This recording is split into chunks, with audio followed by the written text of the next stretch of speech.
The Twins hope that the start of a new series will be the start of a new surge to help them get back into the race in the American League Central.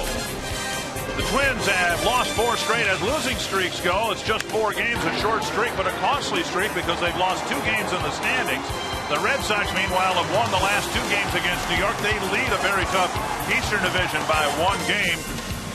And perhaps a couple of milestones to be reached here tonight. Tim Wakefield, another attempt at his 200th career win.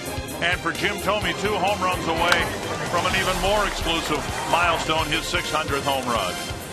And welcome to Target Field. Dick Bramer along with Hall of Famer Burt Blyleven. One of the major problems for the Twins lately, they've given up too many runs. In a 3-game series against Oakland, they gave up 20. In a 3-game series against the Angels, they gave up 16. In a 3-game series against the White Sox, they gave up 18. And it won't get any easier here tonight. No, the Boston Red Sox come in hitting .280 as a ball club. And a couple guys contributing this year that were injured last year. Jacoby Ellsbury, since the All-Star break, is tearing the cover off the ball.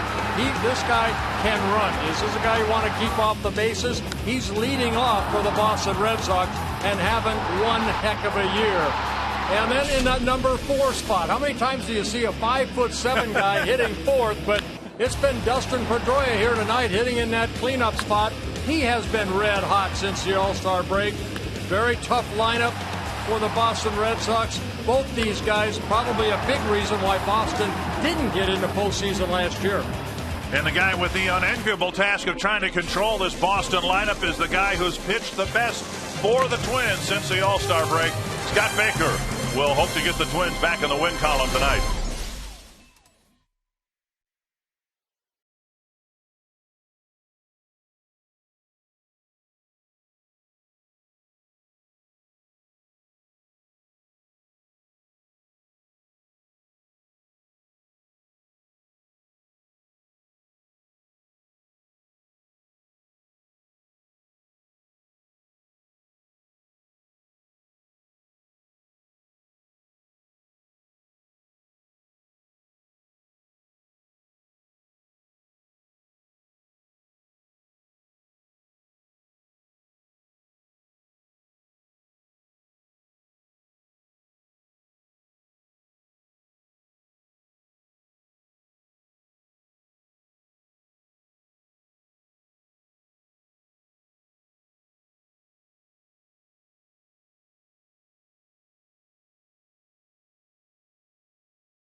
Here on Fox Sports North. Thanks for joining us.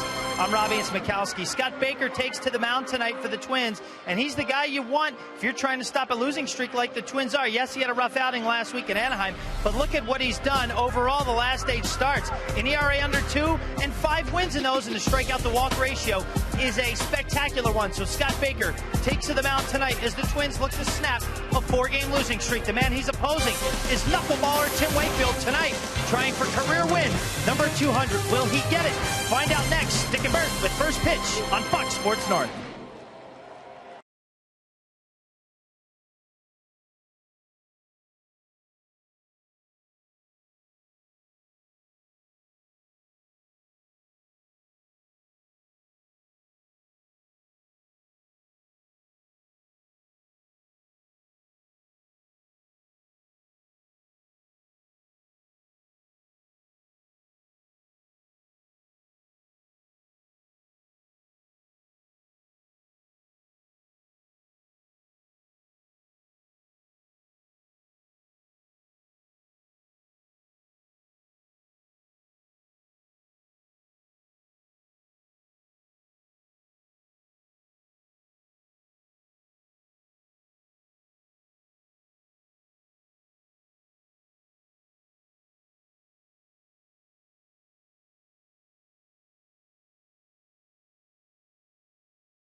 admired and feared from afar. That is going to go all the way to straightaway center field, land in a tree. As a member of the Cleveland Indians and the Chicago White Sox, he built a sizable portion of his Hall of Fame resume, busting long balls against the Twins. Jim Thome with a home run. In 2010, Thome came to Minnesota. There's a drive to deep right center field. Thome did not miss this one. Deep to right, and there it goes! Where the 40-year-old received a hero's welcome. His swings were legendary. Oh, my goodness gracious. Off the top of the American flagpole. And his climb to Cooperstown remained powerful and steady. Thome gives it a ride. A mammoth home run. Number 596. Now, Jim Thome stands where few men have stood before, on the cusp of his 600th career home run. Join us as the chase continues, next on Fox Sports North.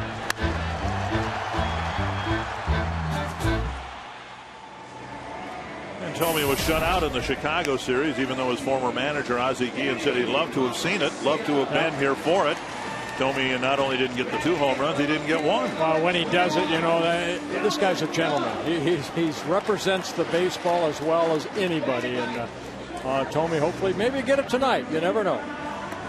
Red Sox playing here at Target Field for the first time since they initiated the new ballpark at the very beginning of last season. And here's the Menards lineup for Terry Francona.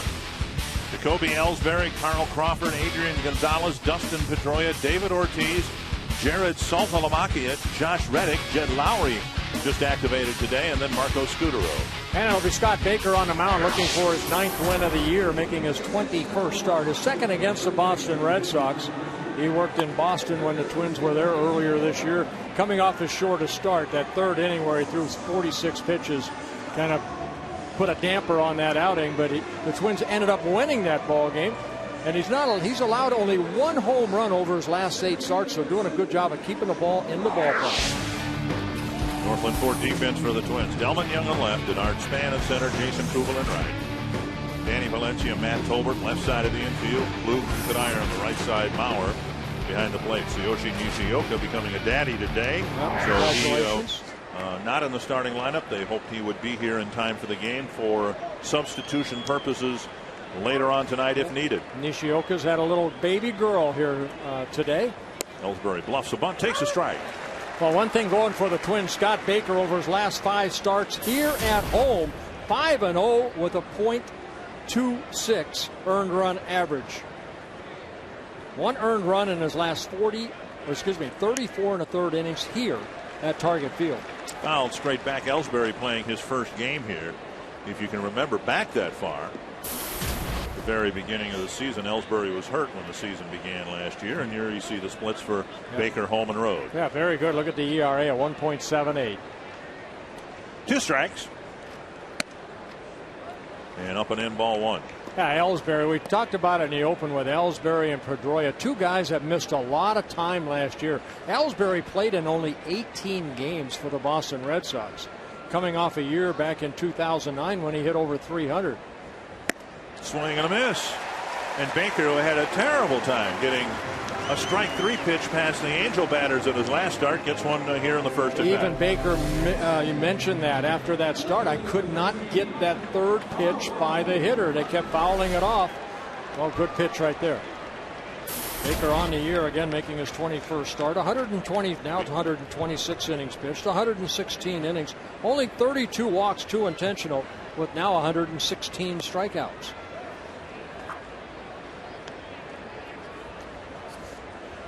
Baker, 29 years old, in his 7th season with the Twins.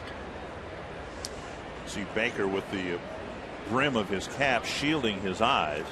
And to reflect back on what Tom Kelly said Saturday night, the 6 o'clock starts are very tough for the hitters to pick up the baseball, because even the batter's eye is kind of washed out with the sun beating directly on it. You know, anytime I was out there and the sun is the way it is, I was so worried about that ball coming back at me, because it's hard to see. It's hard to pick up the sign.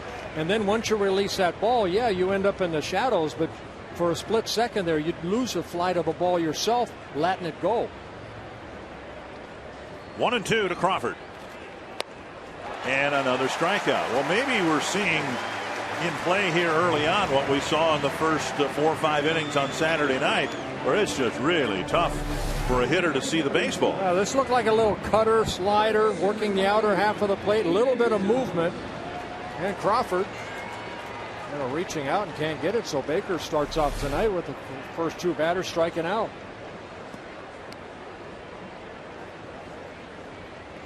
So 2 down, and here's Adrian Gonzalez. What a year this guy is having in his first season with the Red Sox. Flipped foul. Well, Gonzalez was the American League Player of the Month in June. And the guy hitting behind him, Dustin Pedroia, was the American League Player of the Month in July. And Ellsbury's off to a pretty good start, winning the award for August. In around the hands, 1-1.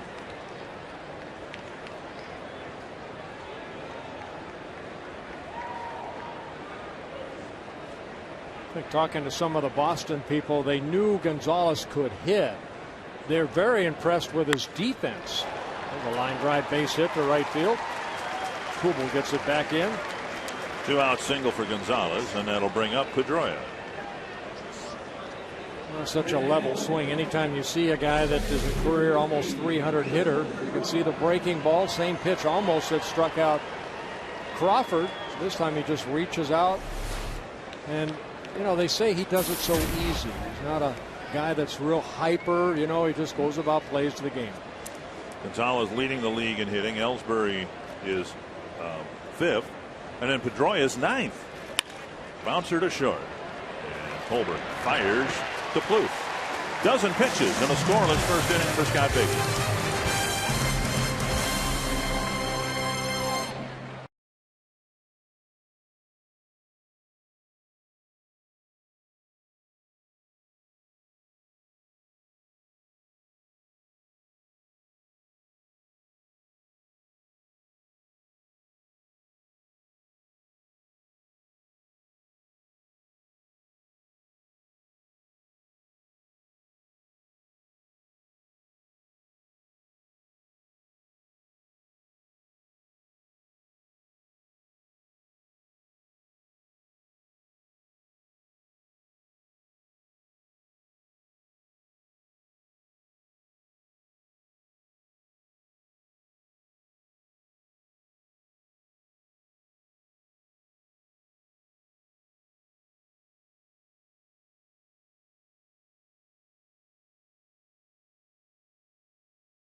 Brought to you by your local Northland Ford dealers.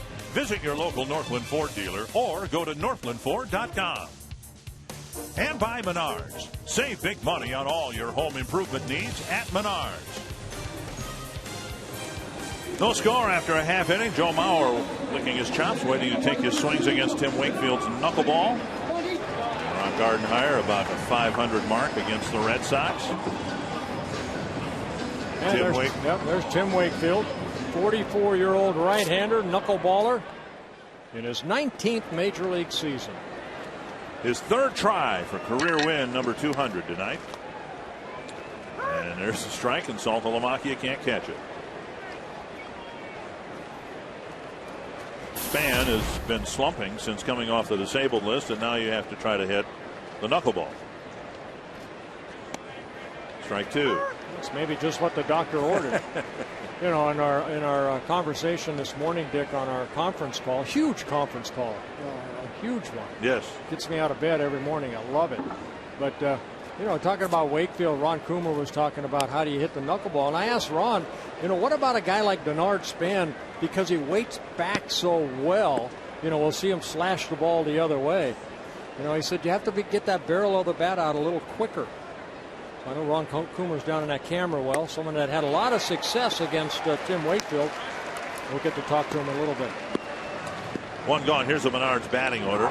Span leading off. Trevor Plouffe, who homered against Wakefield in Boston earlier this year. Joe Mauer, Michael Kadire, Jason Kubel.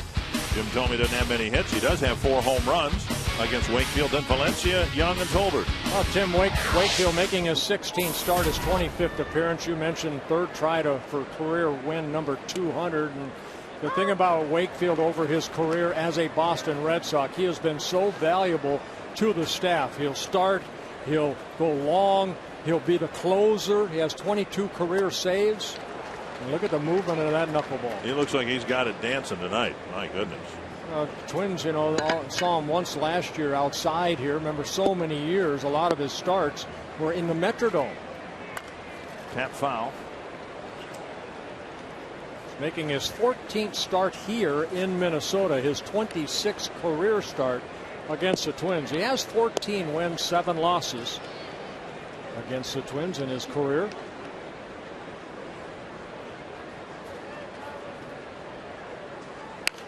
Pulled to third on 1 hop to Lowry. And out number 2. Northland Ford defense for the Red Sox.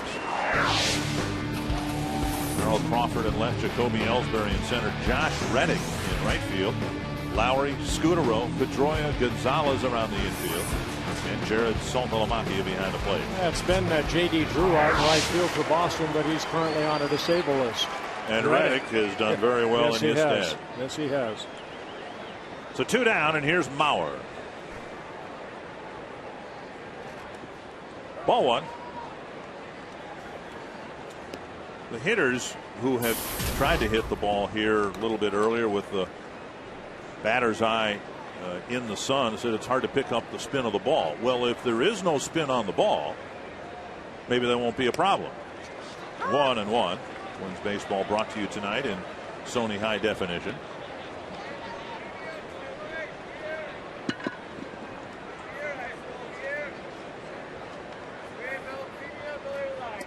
That's outside. 2-1. You know, we're not seeing the normal catcher's glove for Saltalamacchia. It looks like a first baseman's glove. Very soft, not as firm as a lot of gloves. A little bit longer.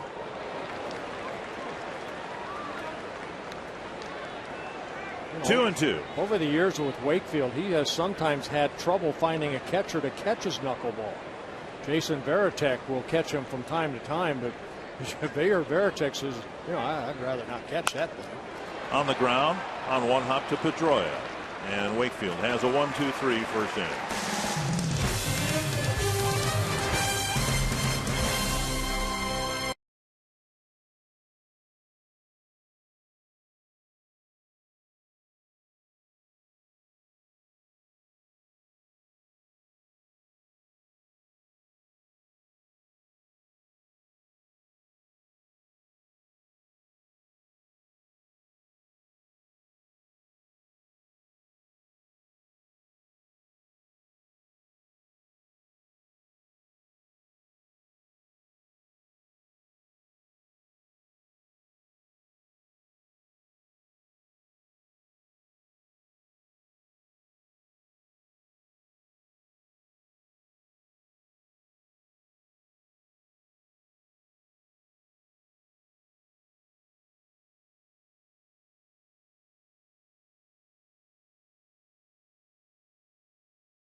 Hot muggy night here at Target Field. No score after the first inning.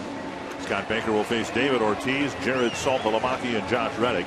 Tough stretch of games for the Red Sox. 14 of their next 17 games are on the road. But to give you some idea how good a team they are, they've had 7 straight winning road trips. And they play their first game here at Target Field this year tonight, first of 3.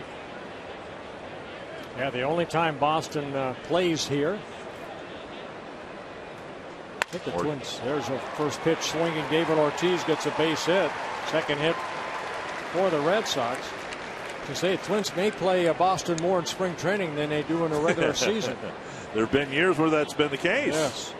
Last few years we had just a 2-game series in Boston and then 3 here. Former teammates joking with each other at first base. Well, first ball hitting, not a bad pitch. You want to take the power away from Ortiz, and the good extension right there. And Plouffe can't catch up to it. See, a chunk of the handle of the bat came off, so Baker gives up a broken bat single to Ortiz.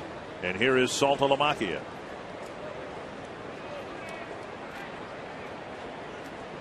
There were some anxious times for the Red Sox. They acquired Saltalamacchia. He had some throwing issues, kind of a mental block, which they traced to a physical problem.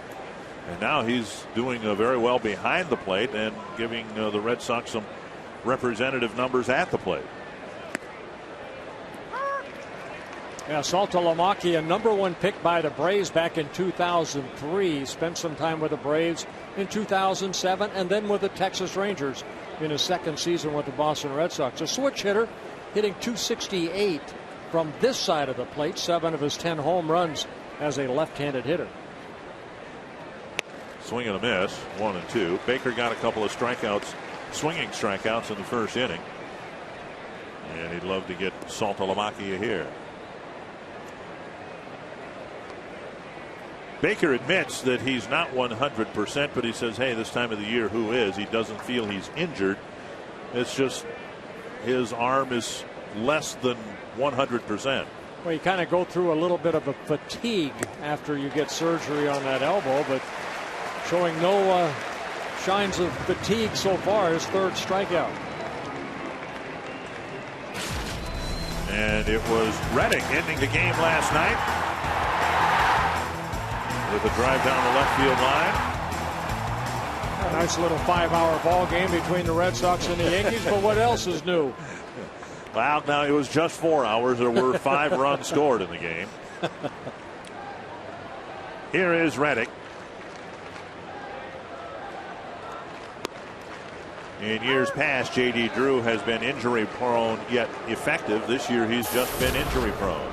Yeah, Reddick started the season down in AAA, got called up in May and then sent back and recalled on June 18th when J.D. Drew went on the disabled list.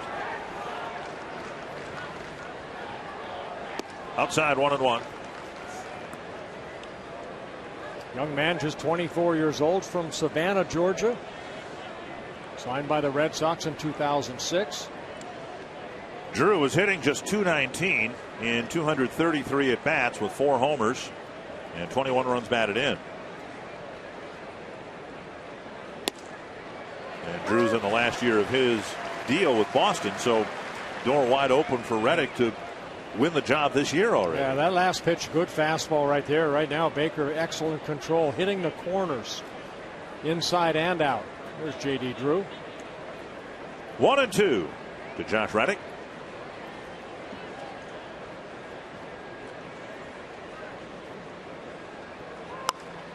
Little chip shot. And Tolbert with the catch. Baker pulling the string, getting the second out. That brings up Lowry. Joined Marty Gellner and the Fox Sports North crew at White Bear Bar in White Bear Lake for the Fox Sports North HD viewing party. Friday starting at 5:30. Don't miss your chance to be on TV. It is as much fun as it seems. Plus you get to watch the Twins take on Cleveland and register to win prizes and merchandise. Visit foxsportsnorth.com. Click on the events banner for details. Lowry, the hitter, just taken off the disabled list. He had a shoulder problem. And Baker with a slider and strike 1.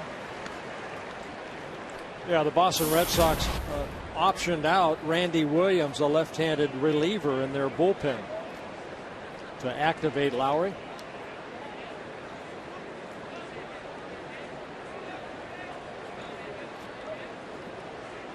Foul back, 2 strikes.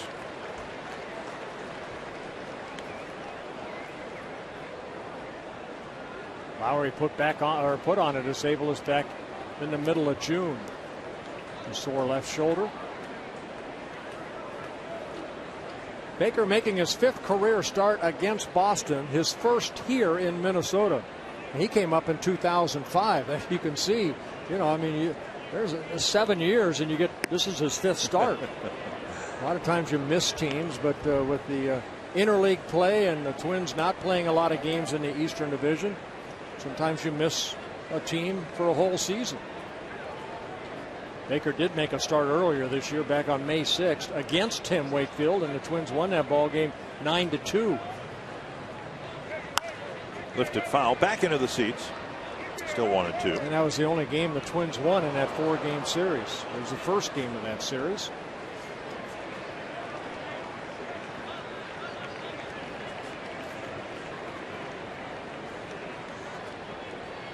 Scudero hoping for a chance here in the 2nd inning. Ortiz still at first after his leadoff single.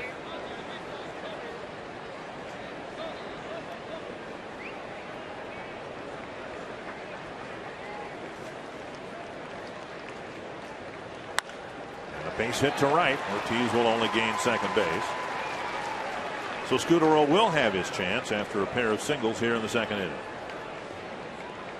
That's got to make Jed Lowry feel pretty good right there. His first at bat since coming off the disabled list. Gets a base hit. Ron Johnson, the first base coach, taking care of the equipment. Here's Marco Scudero. Ron Johnson's son, Chris Johnson, with the Houston Astros. Oh, really? Yeah.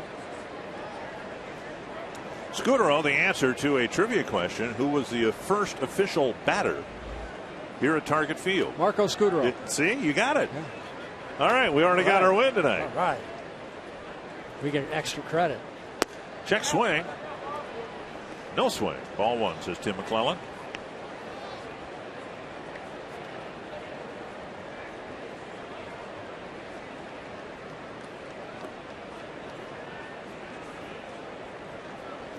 Baker, who pitched around a 2-out single in the first, now has a couple of men aboard with 2 out in the 2nd.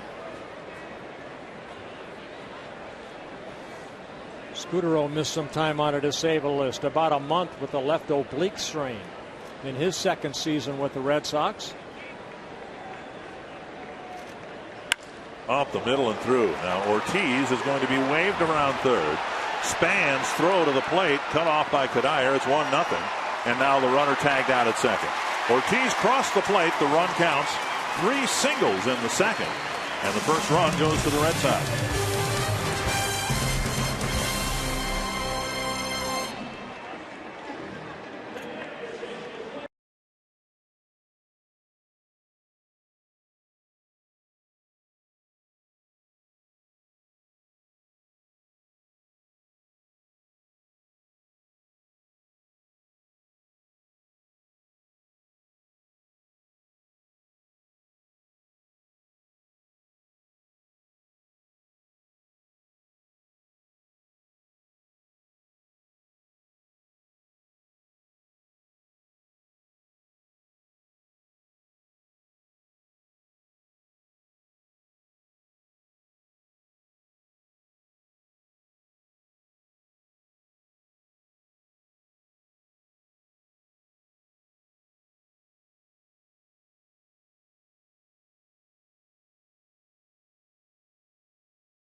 First up, though, Michael Kadire, then Jason Kubel, and then Thome hoping to hit a couple of home runs in this Boston series.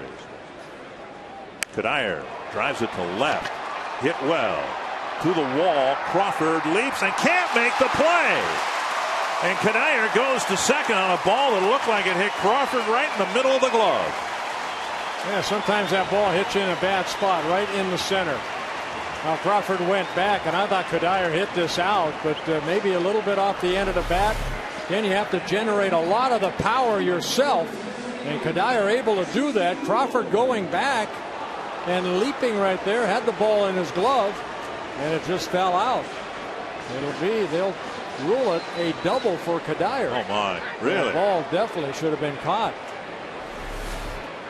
I'm all for Twins players getting hits, but that to me is an error. Here is Jason Kubel. I agree. Base hit right field. Kubel around third. They're going to wave him in. The throw from Reddick is safe. He dropped the ball. And Saltalamacchia comes up limping. It looked like home plate umpire Marvin Hudson was going to call Kadire out. And a feet first slide may have spiked Saltalamacchia and knocked the ball free. I think Michael Kadire ended up kicking his glove. We'll take a look at it right here.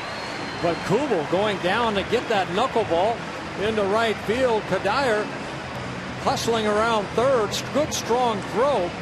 And right there, Kadire, Saltalamacchia has to kind of sweep. And remember, I talked about the softness of that glove, and it popped out of the glove. So Saltalamacchia, well, it didn't even look like.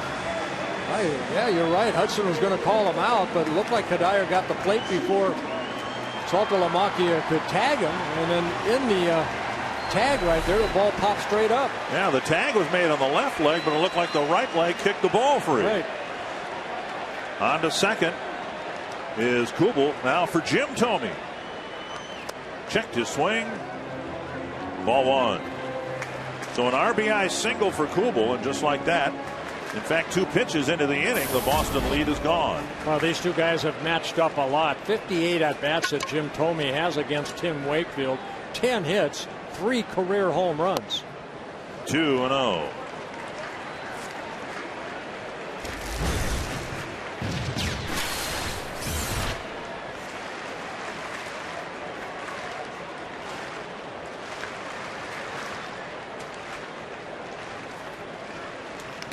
Swing and a foul.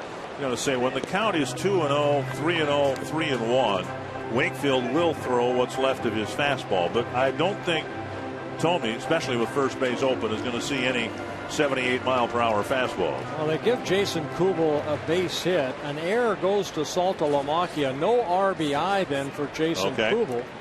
And then he advanced to second on the throw home. 3-1 on another knuckler.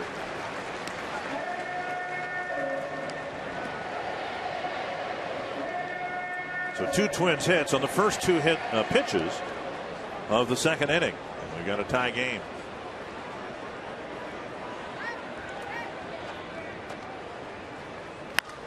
Driven hard to right center, and that'll find the gap and put the Twins in front. Go for 3, Jim. Go for 3. No, hold up. A double for Thome, and it's 2-1.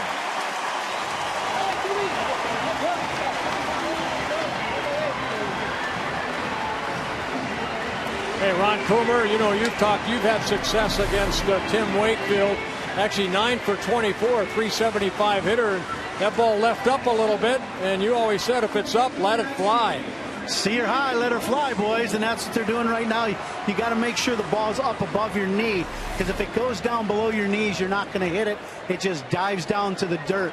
The other big key that everybody's done so far that I really thought was important is getting ahead of the bat, out in front of you, and really looking to be aggressive with the barrel of the bat. All 3 of these hits, pulled balls, and guys getting ahead of the bat, out in front, and being aggressive, swinging the bat. Now, a guy like Danny Valencia, for example, Thome's at second base. Not a lot of speed, but even with that knuckleball, doesn't he try to still hit the ball the other way, wait back a little bit longer? Yeah, you're going to try to move the runner, Bert, but I'll tell you one thing. This is not an easy assignment, hitting a guy throwing 60 miles an hour. Right. pulled hard and foul between Steve Little and the line. Now Kubal's ball was down low, and he golfed it into right field, but the other hits this inning have been left up. They have been, and when you look at some swings that guys have had success, we're going to show a shot of Trevor Plouffe hitting a home run in Fenway Park, and look at where that pitch is. When the pitch gets up, it just kind of drops, and you don't get the movement that Wakefield usually gets when the ball is down. Tapped foul, 1-2. That pitch right there down in the zone, and it's tough because then not only is the ball moving, but it's a long way from your eyes, and all you got to do is one time stand behind home plate and watch him warm up, and you'll understand what we're talking about. Does it help looking cross-eyed? Does that help? I closed my eyes and saw him. Well, you did pretty well. A couple home runs against Tim Wakefield. 5 runs driven in. Foul tip. Well, Matthew LeCroy has some success, and Ron Gardenhire described his approach as Sammy softball. Right. Like a slow pitch softball player, get one up and get underneath it. But Ron was that way too. I mean, short, compact swing with a lot of power. Kadire, I thought his ball almost went out, Ron, but he just missed it a little bit. Yeah, Cuddy did the right thing by getting the head of the bat out there. He caught it a little bit off the end of the bat is all. So you got to generate your own power then, basically. This like one driven down the line deep enough, but foul. And so Wakefield has left some pitches up here in the second inning. Well, it looked like Matthew LeCroy caught that ball right there. Matthew's in town. That's some of his kinfolk. 1-2. We won't go there, will we? And that's there you go. That'll get him over. Home knuckleball. Valencia gets Tomey up a base with one. It looked like he hit it right off the end of the bat. Hey, did his job right there. Doesn't always have to be pretty, but gets Tomey, 90 feet closer to home plate. And that right there, guys, was the little cutter, or what Dick, you were referring to as a fastball. When he does mix in something a little different, wow. It's so shocking. You don't know what the heck to do at home plate. That ball actually hit in foul territory and spun back fair. There's Delman Young with the infield halfway in. Tomey's the runner at third. Bounce to third. Tomey has to stay put. And Young retired on one pitch, 2 down. And that'll bring up Tolbert. Tolbert, of course, a switch hitter, and he's going to hit right-handed against the knuckleballer Wakefield. Well, we've seen this before with Denny Hawking. Nick Punto's tried it. Any switch hitter against Phil Niekro against Wakefield do that because left-handers are hitting only 216. Right-handers are hitting 290 off of Wakefield. And that floats over the outside corner, strike one. And you wonder why? Because a lot of times that knuckleball will go down and into left-handers underneath their swing, where right-handers, if he leaves one up, you can hit it up the middle or the other way. There goes one to the backstop. Tomey's going to try to score. 3-1. So the very thing you worry about, whether you're a manager, a catcher, or a fan, when you've got a knuckleballer on the mound and a guy at third, and it's happened here in the second inning. This might be the first time I've seen a wild pitch or a pass ball. We'll take a look at it. That's a pass ball right there, right off the end of the glove. That actually came right behind home plate where somebody has scored, Dick. Usually the ball goes toward the dugouts. Twins take it is a pass ball. Twins take a 3-1 lead. So Tomey runs a lap. That ball hit foul off the bat of Tolbert, and that all-important runner at third with less than 2 out comes in with 2 out on a wild pitch or a pass ball. I beg your pardon. Yep. Remember when Charlie Huff was pitching for the Texas Rangers, and his designated catcher was a guy by the name of Gino Petralli. And Gino Petralli would always lead the league in pass balls. And to a fan unfamiliar of what his job was, you'd think, well, this guy must not be a very good catcher. But he'd give up 20, 25 pass balls a year simply because of what we just saw. Sharply hit to center, and Tolbert gets his 2-out hit. And the Twins have 4 hits and so far 3 runs against Wakefield in the second. Well, what Ron Coomer was talking about, the ball up in the zone, and that's exactly what Tolbert got right there, a high knuckleball. Take a look at the location. And good swing by Tolbert right back up the middle. You know, guys, the other thing that Tim Wakefield does that really no other knuckleballer that I've seen from the Candiottis and some of the guys I've faced through the years, he always throws his knuckleball basically the same speed. Candiotti and some of the other guys had a soft one like we're seeing, but then they'd also have a hard one that was tougher to control. But Timmy throws the ball the same speed almost all the time. A little pop up near the Boston dugout. And Lowry makes the catch. Span gone on one pitch, but a good inning for the Twins. They get 4 hits and 3 runs with the middle of the lineup setting the table.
By Explore Minnesota. Visit exploreminnesota.com to plan your next Minnesota vacation today. That's the infamous Fitzgerald Theater in downtown St. Paul. It was built over 100 years ago. It's the oldest surviving theater space, originally named the Sam S. Schubert Theater, and of course the home of Garrison Keillor's Prairie Home Companion radio show. Jim Thome in the middle of a 3-run second. The Twins have a 3-run lead, or 3-1 lead, and now the second time through the Boston batting order for Scott Baker.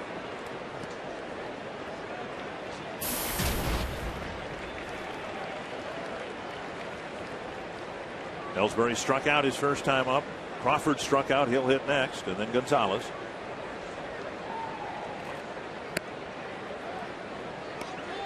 And we've already had 8 hits.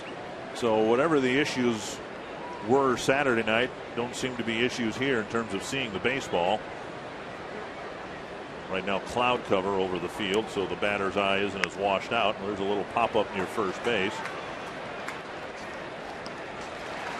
Kadair with the first out. Let's find Robbie Ince-Mikowski. I'm in a Minnesota State Lottery winner's circle, Dick and Bird, and I've got $100 here of Minnesota State Lottery tickets. This is Darlene from Prescott, Wisconsin. 74th birthday she's celebrating here with her 3 sons. Darlene, what's this like for you, just celebrating to be circled by Bert? Oh, it's wonderful. It's the first time I've been here, and it's great. Well, welcome. The one thing we got to do, though, we got to spell Bert right. Yeah, it's B-U-R-T. We got to make that an E right here. Well, you blame your daughter-in-law for that, She's right? 70. I will, yes. So she's the one that did this. Daughter-in-law, it's B-E-R-T, okay? She's lucky she got circled, but happy birthday to you, young lady. Here's Crawford. Struck out his first time up. Say he's coming into the game hot. 9 hits in his last 10 at bats. That's pretty good, right? Yeah, Crawford, another one that spent some time on a disabled list. They had some, key players on a disabled list, but not as long as the Twins have had some of their key players on a disabled Fly list. ball to right field, and Kugel comes in. Last year, though, the whole Red Sox season was wrecked because of injuries, particularly to Ellsbury, Youkilis, Pedroia, and so the Red Sox can relate to the frustration that the Twins have been dealt this year. Yeah, they had gone to postseasons 3 straight years under Terry Francona right there, the manager of the Boston Red Sox in his 8th season as a Red Sox manager. And then last year, all the injuries, and looks like they're heading to postseason again this year. 2 down, and here's Gonzalez. He got a 2-out single his first time up.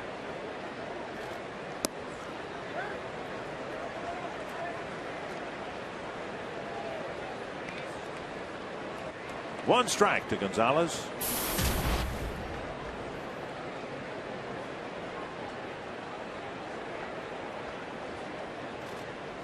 Foul back, 2 strikes.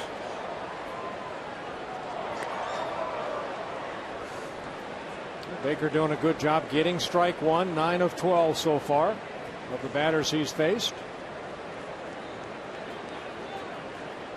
Baker making his 159th major league start.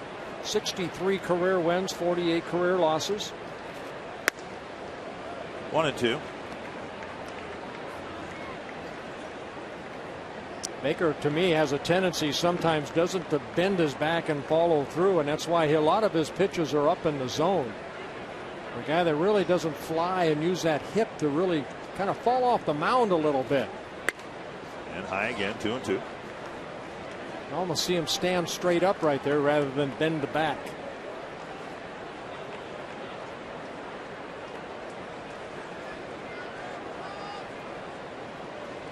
Always been a better second half pitcher than a first half pitcher, Scott Baker.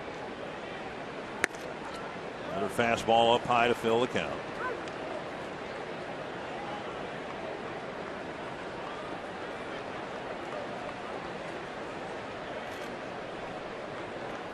So 3 in a row, left up high. So I'm sure he's thinking, okay, what have I been doing wrong? We'll see if he can get one down in the strike zone. Adjustment down.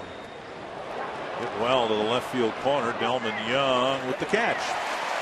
So Scott Baker, who in the 3rd inning alone in his last start threw 46 pitches, has completed 3 innings tonight on 40 pitches.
Each team scoring in the second inning. The Red Sox got a single run. Twins came right back with 3 runs, and now Trevor Plouffe will lead off the third against Tim Wakefield. There's strike 1.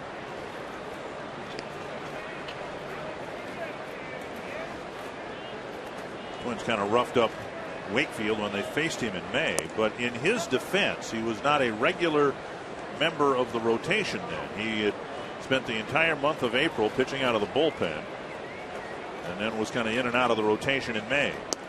And I, having never thrown a competitive pitch, much less a knuckleball, I would imagine a knuckleball is kind of a field pitch, and unless you're used regularly, unless you can get a feel for a field pitch, the results might not be real pretty. That's why I say he's been so valuable to the rotation since he first joined them back in 1995. He came up, from the Pittsburgh Pirates. He's the National League Rookie of the Year back in 1992 with the Pirates. But when he joined the Boston Red Sox in '95, he was in that rotation. But over the years, they've just he's been a long man. He's been a short guy. He's been a save guy. He's done it all. 199 career wins for Tim Wakefield. Only Cy Young and Roger Clemens have more career wins for the Boston Red Sox. Plouffe just apparently decided to swing hard in case he hit it, but he missed. 1 down. Sanford Health injury report. Good news. Talking with Alexi Casilla today. He said his leg feels great. He's going to be on the plane with us to Cleveland and expects to be activated on Friday. Well, good news for Alexi Casilla. Took some batting practice here today. As he's feeling good. That last pitch didn't look like the knuckleball. It looked like a fastball, and that fastball clocked at maybe 78. Mauer slices it foul. Let's take a look at the strikeout right here, Trevor Plouffe. Yeah, that's maybe a harder knuckler, but once in a while, Ron Coomer mentioned Tom Candiotti earlier because he had a pretty good knuckler, but he also had that big, slow curveball, and he would throw that fastball from time to time. Where Wakefield, 80% probably, wouldn't you say, Ron, are basically knuckleballs. We're going to get Ron's mic. I kind of jumped the gun right there. 1-1 to Mauer. Foul back 1-2. I think you're there now, Ron. With Wakefield throwing, we got time. There's no doubt. But yeah, the one thing about Timmy, at least 80%. I think so far, from what I've seen, he's thrown 3 fastballs so far tonight. The other thing that he has in the old repertoire is the slow curveball every now and then, but not too often. Strikeout of Mauer, out number 2. Yeah, second straight strikeout, his third of the ball game for Tim Wakefield.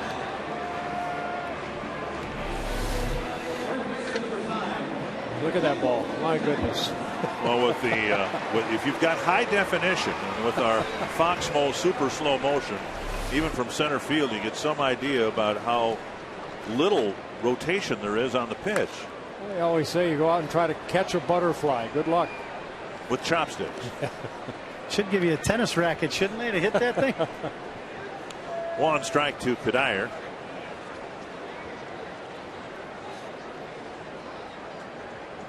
Foul back. Kadire doubled out of the glove of Carl Crawford on the first pitch of the second inning. A knuckleballer. He signed with the Pittsburgh Pirates way back when as a third baseman, first baseman, and then converted into a pitcher. But Phil Niekro leading all knuckleballers with 318 wins. High fly left center field in the ballpark, and Ellsbury retreats near the warning track to make the catch. Much better third inning for Tim Wakefield.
Casino.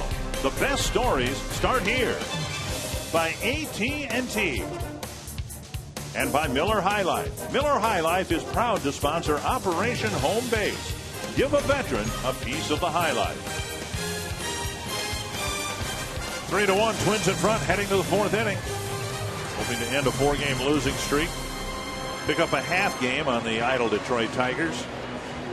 And just generally need to play better baseball. And hopefully win enough games to get back in the race. Yeah, Twins are kind of putting themselves, behind the 8 ball right now. It's you start, with 48 games left, you start figuring out what do the Twins have to do and the Tigers not have to do for the Twins to get back in a race. 10 games is a lot to make up, especially when you have 3 teams ahead of you. That's the thing that makes it really tough. If it was one team, you could hope that you're really playing well and they kind of fall apart, but you've got 2 teams in between. Right. The Twins and the Tigers too. There are the standings right there. The Tigers leading the Indians by 4, 5.5 over Chicago, and you see the 10 over the Twins. 1-1. 1-2. Things can change with 8 weeks or so left in the season, but talking about the race in the East, but there isn't that much of a race because Boston and New York are separated by a game, and whoever doesn't win the division is almost certainly going to be the wild card winner. 1-2. And Pedroia waves at Baker's pitch like it was a knuckleball. Yeah, chased a high pitch right there, and Baker picks up his 4th strikeout.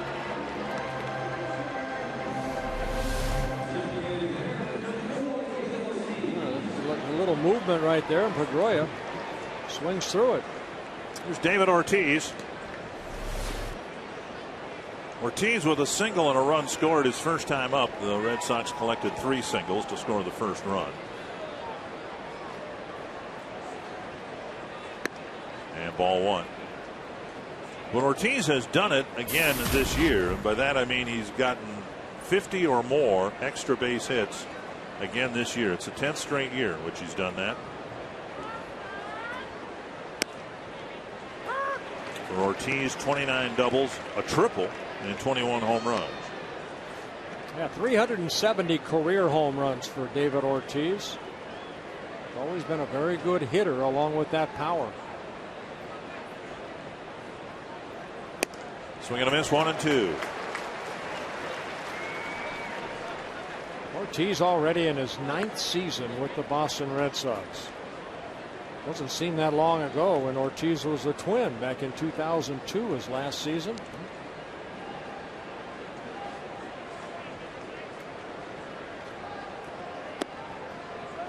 Good eye right there. Stayed off that breaking ball down.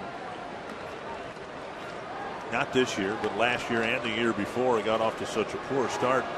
There was some thought that he was at the very end of his career.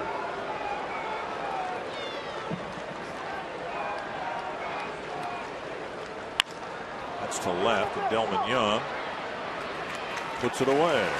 Out number 2. The Twin Series against the Red Sox continues through Wednesday. CenturyLink is the proud presenter of the showdown against the Red Sox.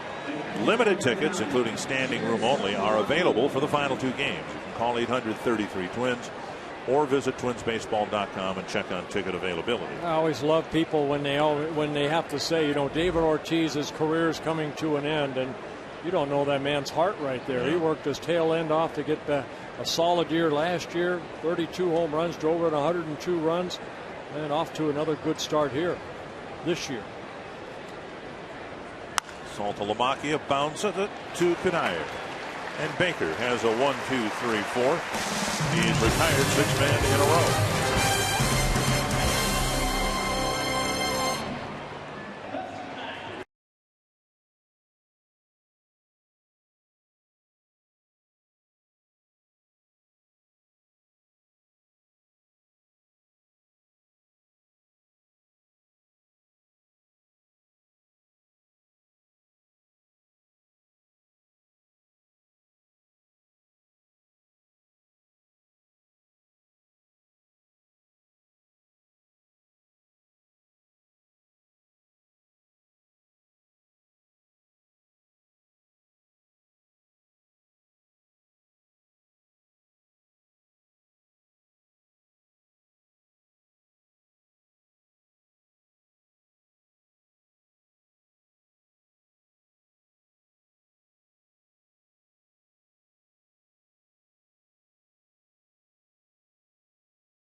To you, you are hereby circled. Who is that?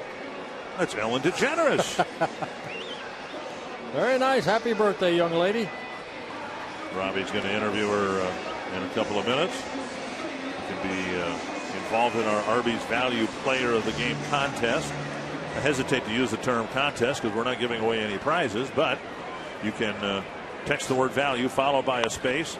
Here's Kubel lifting one high and deep to right. And this ball is gone. A home run. Again, teeing off on the first pitch, a skyrocket, and it's 4-1. Kubel with his 9th home run of the year. Remember his first at bat, he got a knuckleball that was almost near his shins. And this one stayed up, and we didn't know how far this was going to go. Watching Reddick, the right fielder, kind of go back, and that ball had some hang time right there. Boy, he crushed that ball. And now Tomey takes a floater for strike one. Tomey looked like he hit. The pitch was a knuckleball. The line drive knuckled its way out to right center field for an RBI double. 1-1.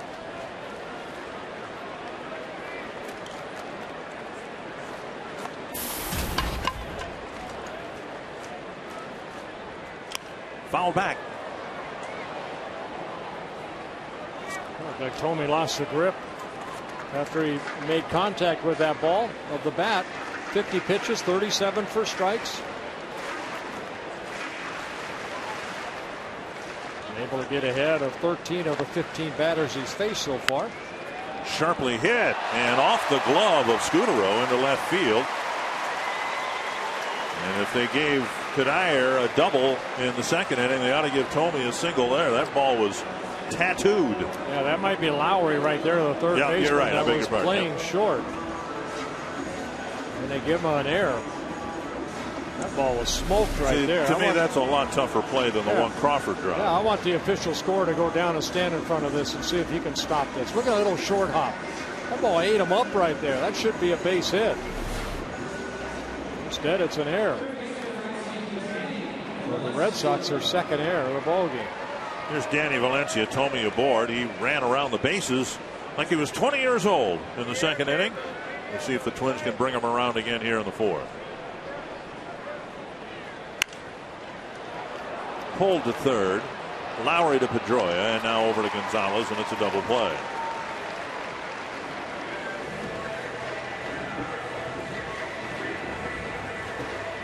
So 2 gone, and that'll bring up Delman Young.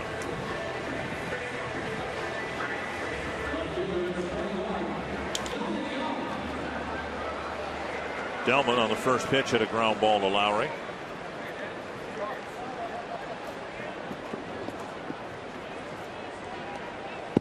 To the backstop. Ball 1.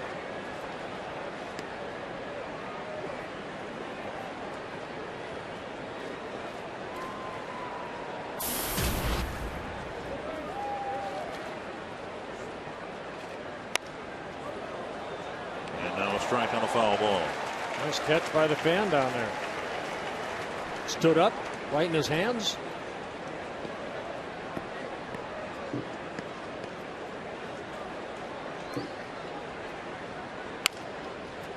And another foul ball, 1-2. We saw Carl Pavano earlier this year struggle to get career win number 100. And then just the other day we were talking about somebody on a 7th try trying to get his 100th win. Here's a bouncer to short. Scudero has it. First pitch of the 4th inning. Hit for a home run by Jason Kubel, his 9th of the year. Bobby Smikowski will come out of the break with Ellen DeGeneres.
North, Ellen's first baseball game she's ever attended in her whole life, if you can believe that. Ellen, you live in Los Angeles. You're here at a Twins game. What brings you here? The game. I said if I'm going to see a baseball game, my first baseball game is going to be in Minnesota, and I want to see the Twins play. I've never in my life, can you believe it? I've never seen a baseball game. I still am not. I'm talking to you. I'm not allowed to even watch. Well, it's pretty impressive. And what are your impressions of Target Field? It's beautiful. It's clean. I have seen no spitting or scratching or anything that I imagined that would happen here, and it's very green, which I like. I think that's very responsible of them, so I like it.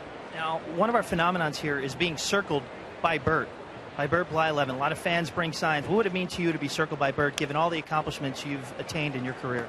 It would mean everything to me, everything. I mean, I've won a lot of awards.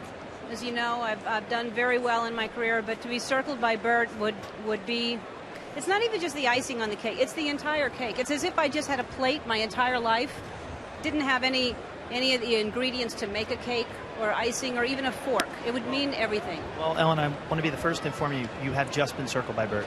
I have? You have. Congratulations. I didn't know. I made signs, but I didn't know that I actually made the cut. Oh, I'm so excited. We're going to give you a tape of this, okay? And I'm emotional. I'm glad I'm wearing glasses. Robbie, tell her she's hereby circled, okay? As Bert says to everyone, you are hereby circled, Ellen. Thank you for joining us. I love Bert. I love you, Bert. Thank you. I love you too. He says he loves you too. Tell her to come up here because there's a lot of scratching and spitting up here. He said if you want to see scratching and spitting, you can go to the broadcast booth with Bert and Dick. Thank you. Thank you. Okay. Thanks, Ellen. All right. Oh, okay. I don't know how to end this conversation, Dick and Bert. All right. Well, one down, and that'll bring up Jed Lowry. Yeah, Baker getting the strikeout, his fifth of the ball game of Josh Reddick. Well, now, you know, we tend to think of these things one-sided, you know, and what it means to be circled by Bert. Now, of all the people you have circled, and let's just say 2,000 people you've circled, have you ever circled anyone more notable than Ellen DeGeneres? I don't believe I have. So this has got to be an emotional moment for you, too. It is. I don't know what to say. There's a little pop-up. I feel so honored. Yeah. We haven't had politicians of any note that you've circled that I'm aware of. Follow the Twins with MLB.com at Bat11 for your iPhone, iPad, Android, or BlackBerry. Get all the score, stats, highlights, live audio, and more. Text at BAT to 31826. Visit twinsbaseball.com for details. I mean, notable baseball players have asked to be circled, and you've accommodated them, but they don't really count. I think her and Billy Bob are probably right up there. You circled Billy Bob Thornton? Remember, yeah. When he was up in the booth. Yeah. Well, I remember that. I just don't remember you circling. Yeah. You just can't remember everything. No, but it'd be nice if I could remember what I had for breakfast. So we're going to. What did you have? I can't remember.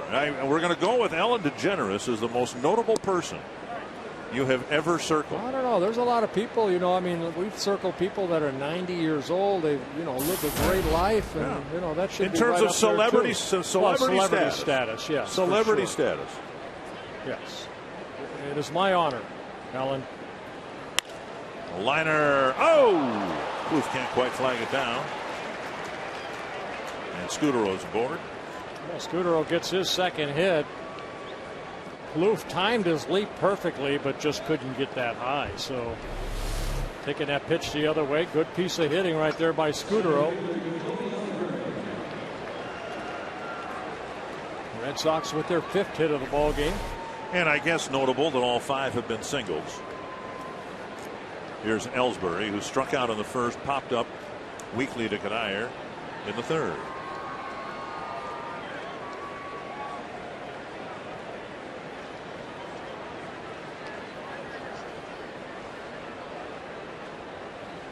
Bouncer to second. And it'll end the inning. Good inning for Baker. 5 very good innings against this tough Boston lineup.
Kubel 2 for 2 in the ball game, a couple RBIs, hitting his 9th home run of the year. And the Twins with 3 runs in the second inning, and Kubel's home run in the 4th.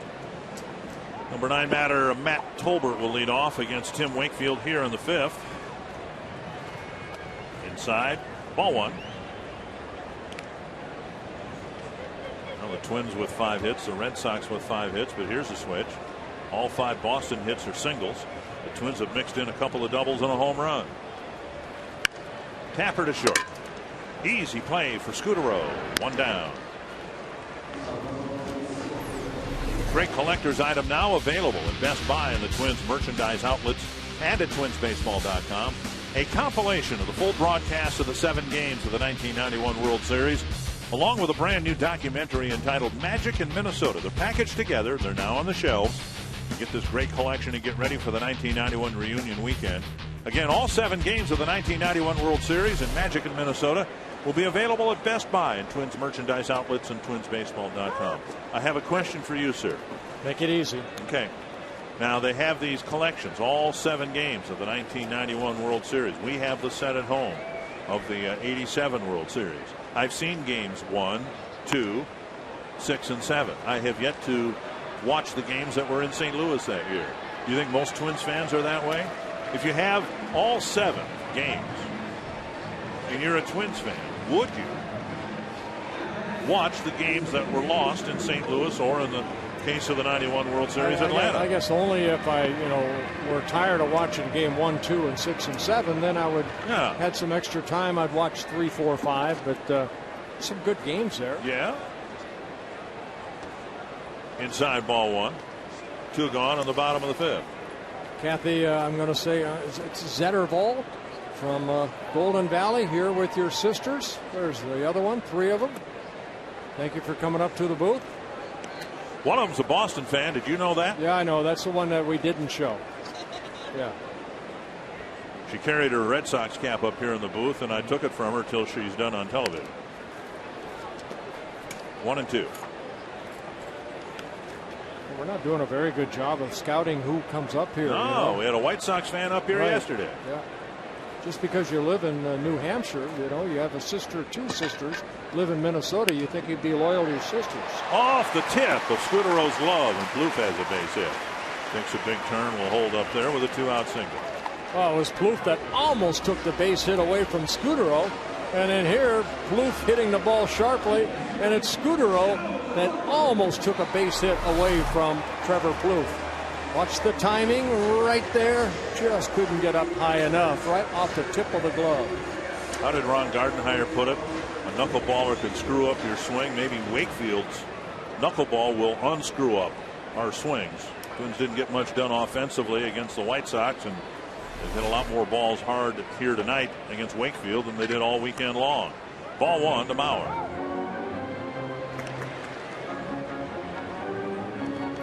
Mauer with a bouncer to second, and then he went down swinging in the 3rd. It's the first time the Twins have really had somebody at first base that might have some speed. Tolbert was on first in the 2nd inning, but there are 2 outs. Plouffe, see if he can get a good jump off of Wakefield. Always a tough guy to, if you're a catcher, to not only catch it, but also make a good throw over to second. But I would think the new knuckleball catcher's mitt would help catchers throw runners out. There you see the grip. Yeah. Unbelievable. And the entire time to home plate, maybe a half a revolution. Unbelievable. It used to be they had that big pillow catcher's mitt, and the ball would disappear in there somewhere, and the catcher had to reach in somewhere to get a grip on the ball and quickly release it when a runner was going. And as you said, that's more like a first baseman's mitt. And here's a liner into right center field. Plouffe around second. That ball's going to run the gap and score a run. So they sent the runner, and Mauer responded with an RBI double. Well, Twins take a 5-1 lead thanks to Joe Mauer's RBI double, his 22nd of the year. His 9th double, picking up RBI number 22. So Plouffe trying to get in the scoring position, takes off, and Mauer, that ball, look at that swing. Hit that ball sharply, and look how it scoots between the outfielders. And Plouffe scoring all the way from first base.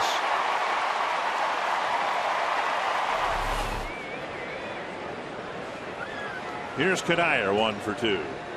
Tapper to third. And a throw over to Gonzalez. Lowry with the throw out. The Twins add another run with a pair of 2-out hits.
For Game 2, different weather conditions altogether. We're looking much cooler in the lower 70s for your first pitch temperature, and on top of that, and most importantly, we are looking dry.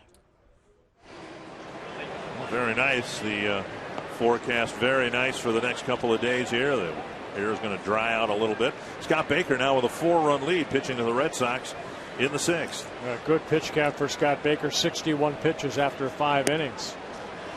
Let's take a look at Joe Mauer's hit right here. Now with Plouffe taking off, watch your shortstop Scooter right there. He's the one that's going to go and cover the bag, and the second baseman left alone only because of the slowness of the knuckleball.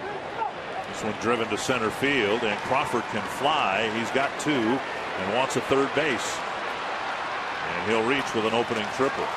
Yeah, seems like most of the time if the Twins send a runner, Mauer at the plate, the opponent will hold the shortstop and send the second baseman over. But with Wakefield the knuckleballer on there, they had the shortstop cover, and the line drive found a hole. All right, that breaking ball right back into the swing and over the head of Denard Span all the way to the 403 line sign, but this guy could downright fly.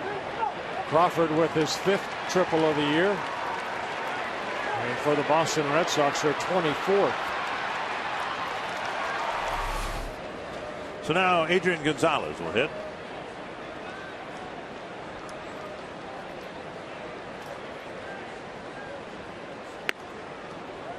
And ball 1.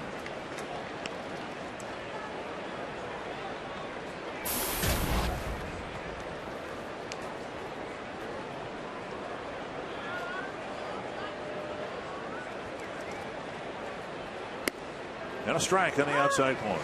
You know, as a pitcher right here, all you think about it, you got Crawford at third base, nobody out, infield playing back, just get an out right here. Don't let this inning, mushroom into a bigger inning. So, yeah, if it's a sacrifice fly, I mean, 90% of the time Crawford's going to score. So get the out at home plate.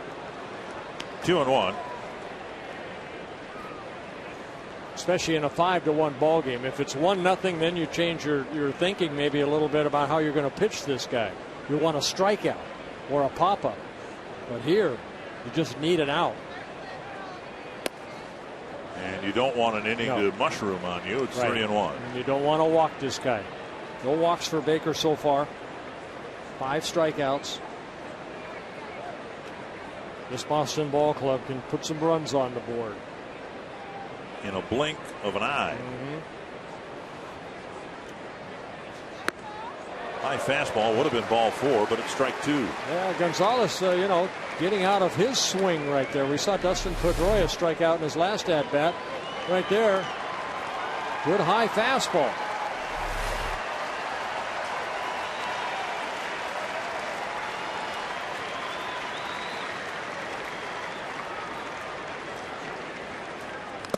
Foul tip, and Bauer can't hang on. Doesn't look like Baker has great command. The prior pitch was up high and out of the strike zone. It looked like that time Bauer was set up outside and the pitch was over on the inside. As long as you have something on it, you know, you're not always going to hit your spots, but you don't want to start aiming. You got to let it go, and that's what Baker's trying to do right here. Just let it go and be in the strike zone to make him swing the bat. 3-2 to Gonzalez.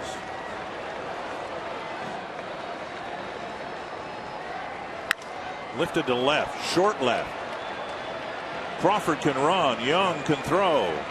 Crawford's going to come in, and he'll score easily. Yeah, that ball too deep right there, so Gonzalez picking up an RBI is 92nd. That leads the American League in that department.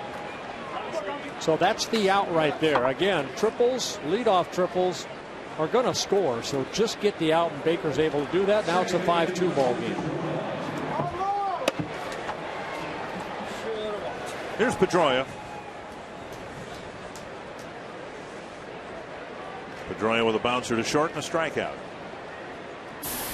You brought up a good point in the open. All this power in this lineup.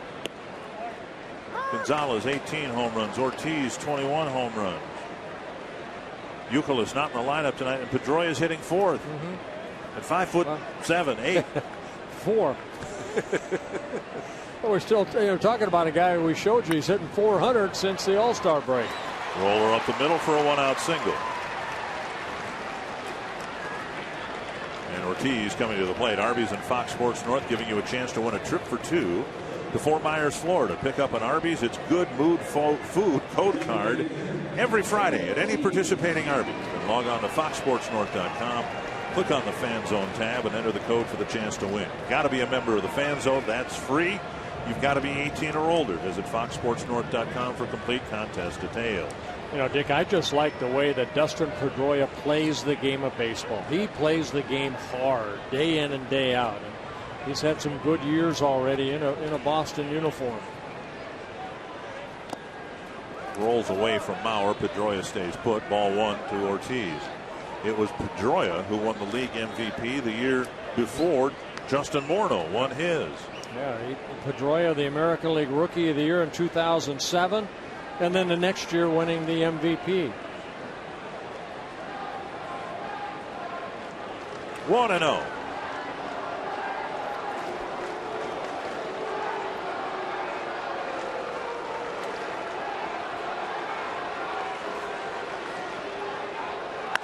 There it goes. Yep. And just like that, the Red Sox are in the game.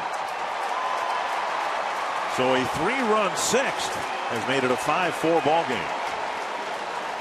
Well, you just said this Boston ball club can put runs up in a hurry, leading the American League in runs scored.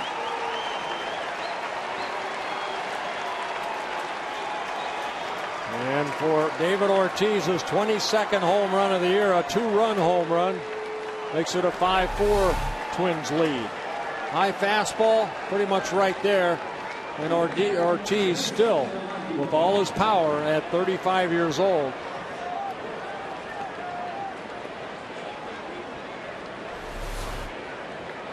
Here's Saltalamacchia.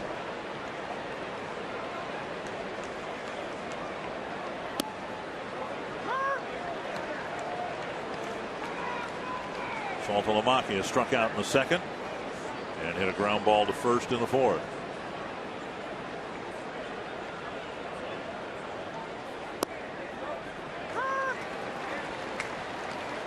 Two strikes. Coming into this game, the Boston Red Sox have scored 170 more runs than the Minnesota Twins. So, I mean, that's what you were talking about, Dick. They can put up runs in a hurry, so you really got to shut the door as quick as you can. Fouled back. And we mentioned, too, at the beginning, the start of another 3-game series. And in the last three-game series, Oakland, Anaheim, and Chicago, the Twins have averaged 6 runs given up per game. You simply can't win many games doing that. 2 strikes to Saltalamacchia. Pulled hard and foul, and the Red Sox are getting some pretty good swings against Baker here in the 6th.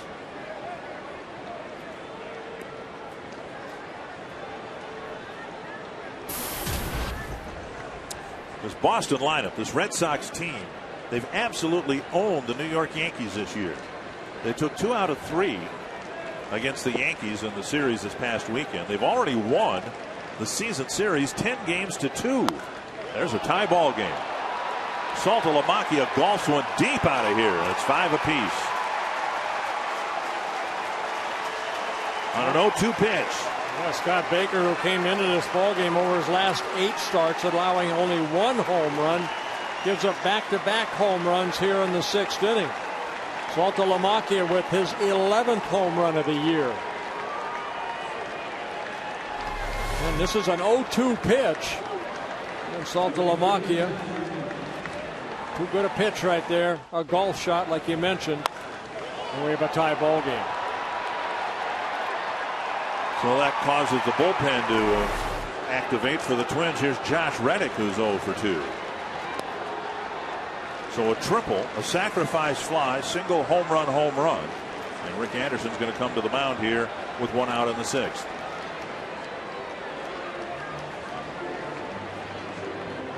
Quick trip to the mound by pitching coach Rick Anderson. 420 feet, the measurement on Saltalamacchia's game-tying shot. Baker had been pitching so well here at home. Again, coming in 5-0 over his last 5 home starts. He'd only given up 1 earned run in 34 1/3 innings. Doing a very good job against right-handers, but left-handers hitting .267. And both home runs coming from left-handed batters. Now, the first time through the order, we saw a lot of swings and misses, but not the third time through the order. Well, that's why we always see Baker, the first, his last start in Anaheim was not like Scott Baker. He's usually good for 5 or 6, and then that fastball is not 93 anymore, becomes 90, and that's where he gets hit. It's usually the pitch count that knocks Scott Baker out. But here so far, this 81st pitch right there. Got to regroup right now and get back down in that strike zone. And when you're ahead in the count, make better pitches. 2-1. I can say that because I said it many times myself. Back in the days when you were talking to yourself. Oh, yes. I still do, actually. It's not a bad thing. 2-1. I think when you expect a lot out of yourself, you have to look yourself in the mirror. And sometimes that's the hardest thing to do because you expect so much. I'm sure Baker pretty upset. He's not one of these guys that's going to show a lot of emotion on the field, almost like a Brad Radke, but inside I know it's probably he's about as mad as he's going to get on a baseball field. He should be. Snap bat and a little flare. Out number 2. Vikings quarterback Brett Bomar apologized to the team after being booked on a DWI. You can log on to foxsportsnorth.com to read the Vikings' reaction to his arrest. What's wrong with these football players? 2 down, and here's Jen Lowry. Lowry with a single, and he pop up to short. Red Sox have the best record in the American League, and all this after a 2-10 start to their season.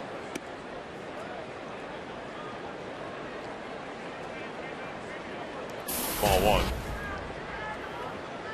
In fact, it was amusing, I think, everywhere else in baseball. The Red Sox with some big acquisitions, Gonzalez and Crawford, And they ran out of the gate, and they were swept in Texas, swept in Cleveland. They started 0-6.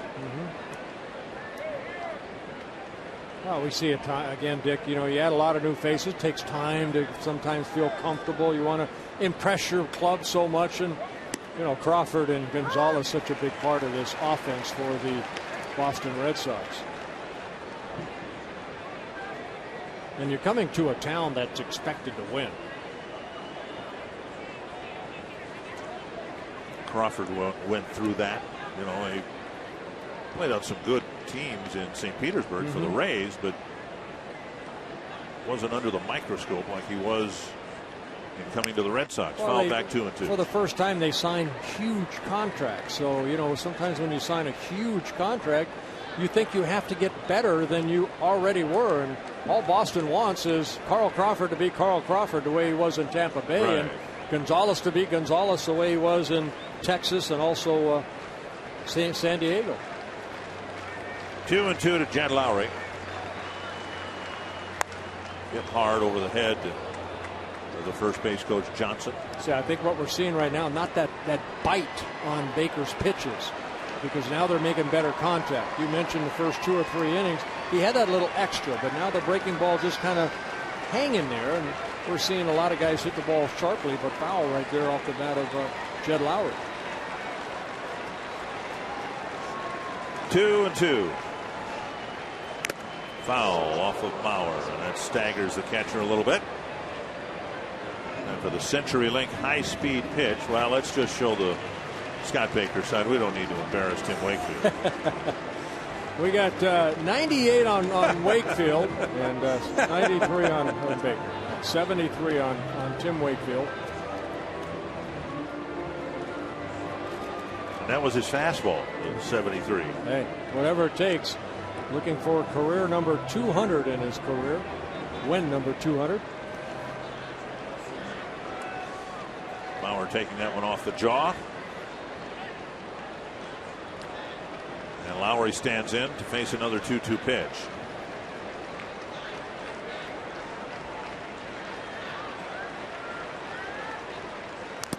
Foul tip.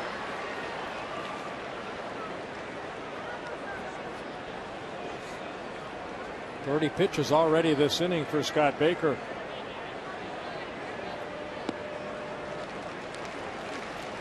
Inning started with a first pitch triple by Carl Crawford. Gonzalez brought him in with a sacrifice fly, and then a single and a couple of home runs followed to tie the game.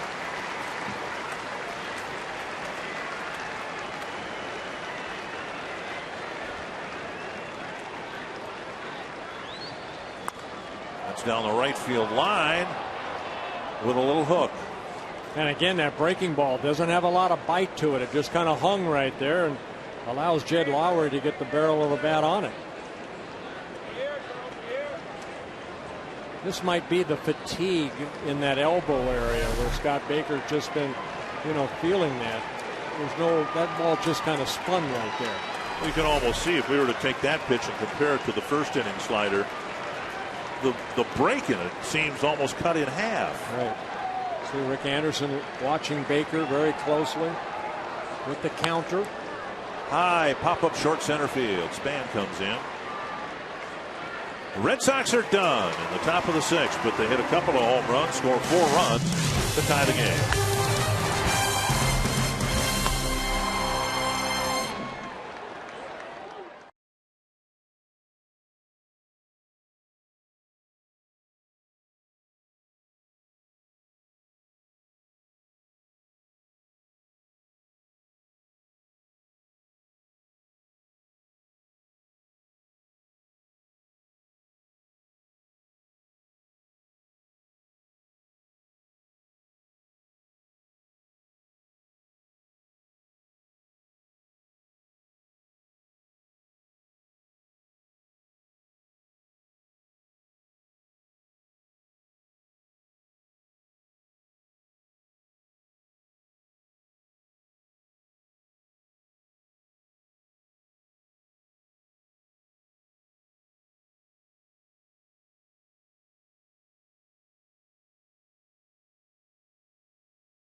And thank you for all that you do, and wish you a safe travels back home to your loved ones.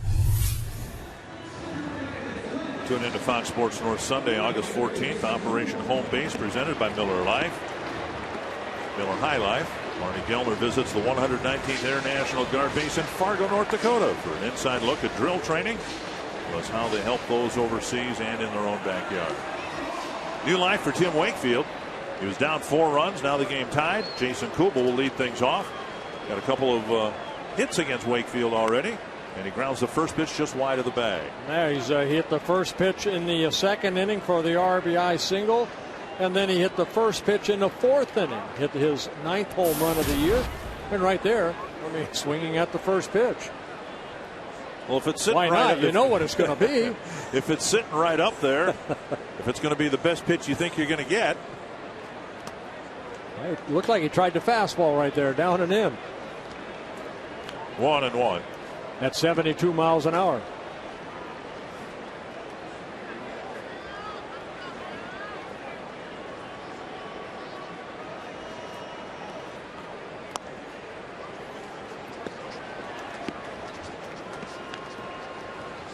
Most of the knuckleballs have been sitting in the mid to upper 60s. Dropped one down in the 61 mile per hour range. That might have been a 61 right there. That's 65. Yeah, Wakefield making his 456th major league start. Again, you see the grip. Unbelievable. Gotta read the ball. And again, with the Fox mode, if you have high definition, you get an appreciation. You get, in that instance, the MLB logo on the side of the baseball, and it hardly moves. 2-2 to Kubel, starting the Twins' 6th. Pop up center field. Ellsbury with the catch, one down, and Tomey coming to the plate. You can ask a question online, carsoup.com/baseball. Troy Rasmussen from Beresford, South Dakota.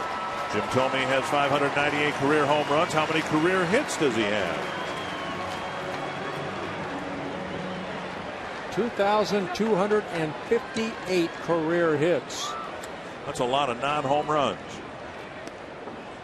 Yeah, he's always been a very good hitter, about almost a 280 career hitter in his career for Jim Tomey.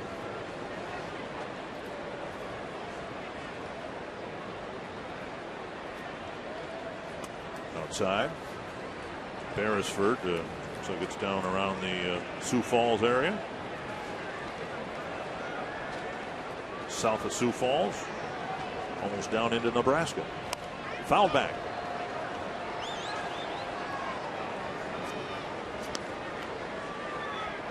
Tomey with counting tonight 3 games at home, and then the next 3 games are in Cleveland.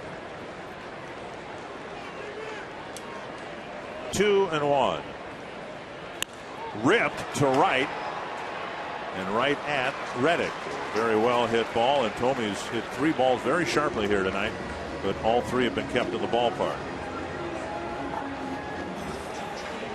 2 down in the 6th. Valencia to the plate. Our AT&T trivia question: who was the last player to win a batting title in his first season after switching leagues? Wow.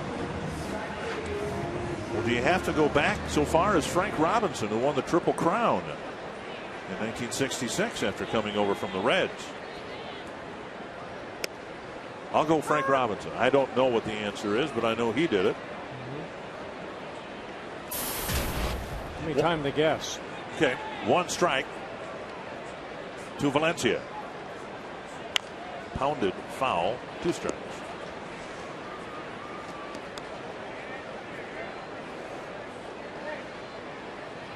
Wakefield, 199 major league wins, 176 major league losses. He's pitched almost 3,200 innings in his career. No, we don't really worry about the radar gun with him, and we all but disregard the pitch count too. He'll go down in Boston history if you can win some more ball games as the all-time win leader. Pulled foul.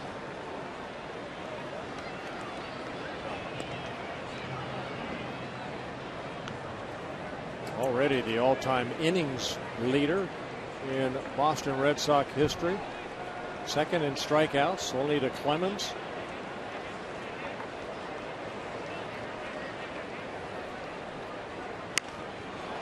Deep down the line. Second time that Valencia's hit one deep down the line, but very foul. You know, the Pirates haven't been in the playoffs since Barry Bonds left or since Tim Wakefield left. So maybe the Pirates are going through, you know, the curse of Tim Wakefield. 1-2. And a strikeout, a 1-2-3 inning for Wakefield, and we're tied going to the 7th.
Quench your thirst. Get any size soft drink or sweet tea for just $1. And by CenturyLink. Quest is becoming CenturyLink. Your link begins here. Find out more at CenturyLink.com/link. 5 apiece, each team with a couple of home runs. And we head to the 6th inning. Actually, the Twins have just the 1 home run. The Jason Kubel home run leading off the 4th. Phil Dumatre comes out of the Twins pen. Yeah, making his 30th relief appearance. Scott Baker, a 32-pitch 6th inning, and he's pitch count at 93 pitches. So Twins deciding to take Baker out of the ball game, turning it over to their bullpen. Scudero with a pair of singles will face Dumatre to lead off the 7th. Fox Tracks is brought to you by Carrier. Ball 1 to Scudero.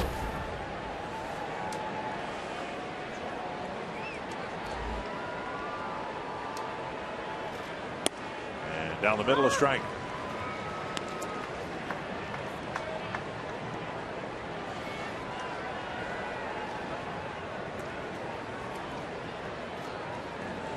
Have to ask Dumatre what the script on his glove means. I think I read the word mechanic. Driven to center, Span knocks it off. A leadoff single for Scudero, his 3rd hit of the ball game. They've all been line drive hits. RBI single in the 2nd, then that one that Plouffe almost caught in the 5th, and right here hitting the ball sharply. So Dumatre, with a man aboard, will face the top of the Boston lineup now with Jacoby Ellsbury.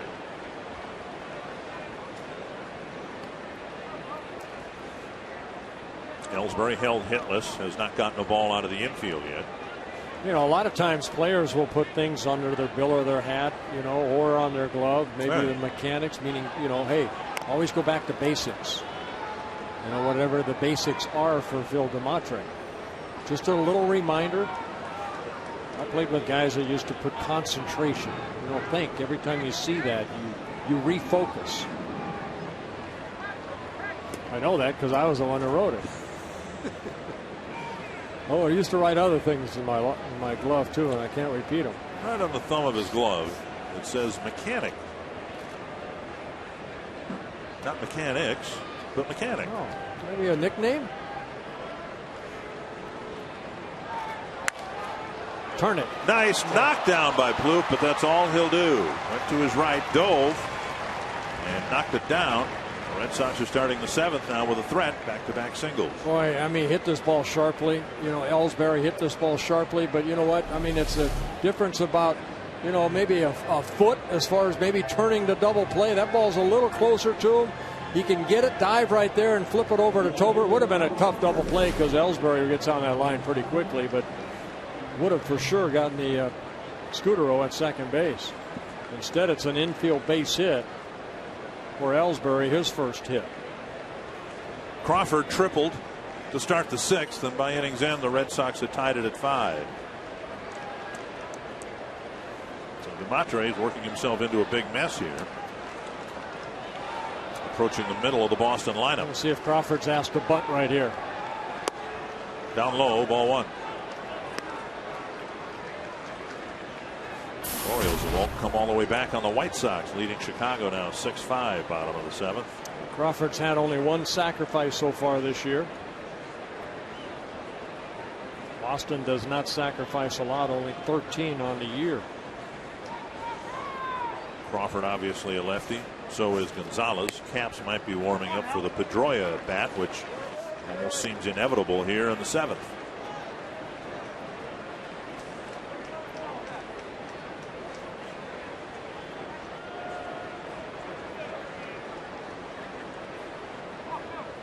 Two and 0 to a real good hitter.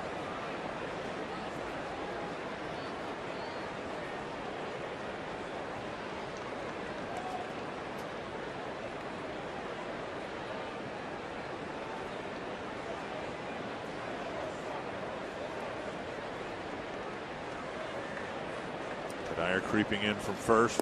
Valencia from third, but now it's ball 3. You have to throw strikes. If they're going to give you an out, you have to get it, and you do that by throwing strikes. See if DeMatre to come all the way back right here.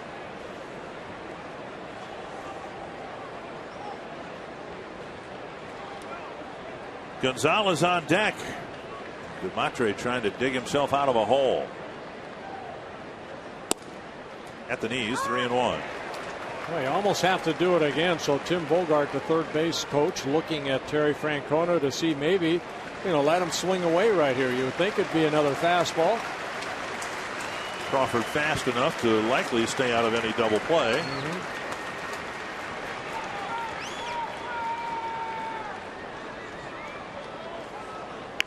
There's the bunt, and DeMatre fires to first. The sacrifice eventually is played out. Crawford moving Scudero and Ellsbury up. Yeah, good job by DeMatre coming back, making a bunt, and got the out. AT&T trivia. My guess is Frank Robinson, who came over from the Reds and won the Triple Crown for the Orioles. I have no idea. Really? No, none. Phil Miller played with the Cubs and Giants in 2002. And then for most of that year, he was the batting champion in the American League, and he hit 8th for the Red Sox. That has to be the first time a batting champion regularly hit that low in a batting order. Intentional walk will load the bases for Dustin Pedroia.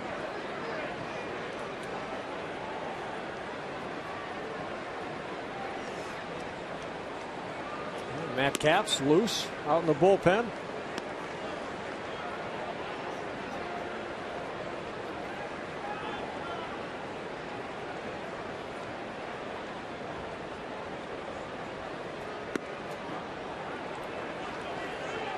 And here comes manager Ron Gardenhire. So Pedroia will face Matt Capps in a tie game, but bases are loaded for Boston and 1 out.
on FoxSportsNorth.com. When you log on, look at the top of the page, click on Game Connect, interactive discussion on Twitter, both Red Sox and Twins fans, and also compelling statistical analysis, batter versus pitcher, Dick and Bert, all kinds of stuff. Big Twitter discussion going on. You can interact with fans from the Twins and also Red Sox fans on Fox Sports North's Game Connect. Make sure you check it out, all right? You got it, Robbie. Thank you very much.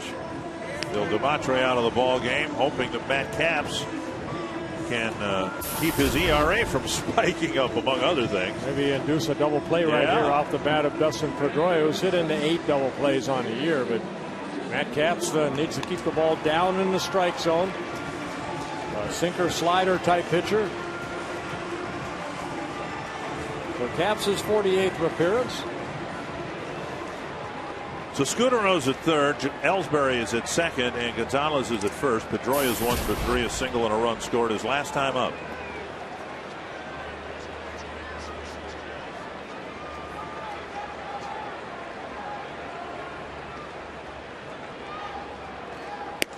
Down the middle, a strike. Mentioned Pedroia was the player of the month in July. And Ellsbury making a bid in August because they've not only gotten hits but a lot of extra base hits. Right. 1 strike to Pedroia.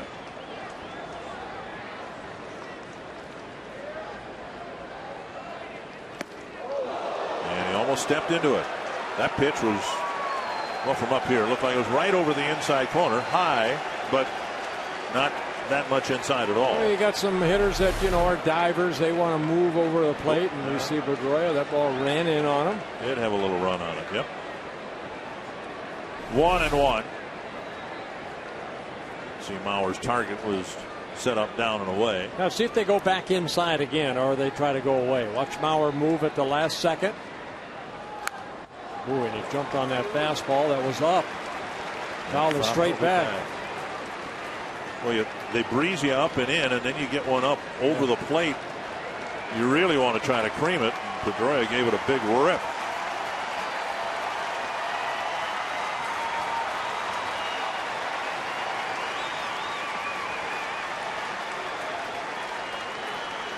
One and two. Cap's not much of a strikeout pitcher, but he'd sure love to get one here.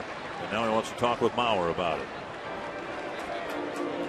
Well, I got 2 choices right here. Go to that slider, and it better be a good one, down and away. Maybe get a ground ball, or go back inside. Maybe try to jam him. Glenn Perkins getting loose.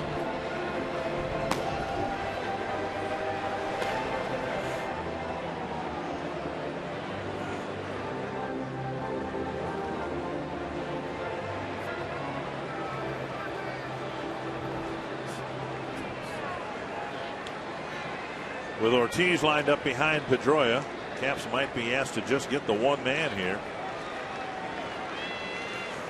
Remembering, of course, this is just the 7th inning.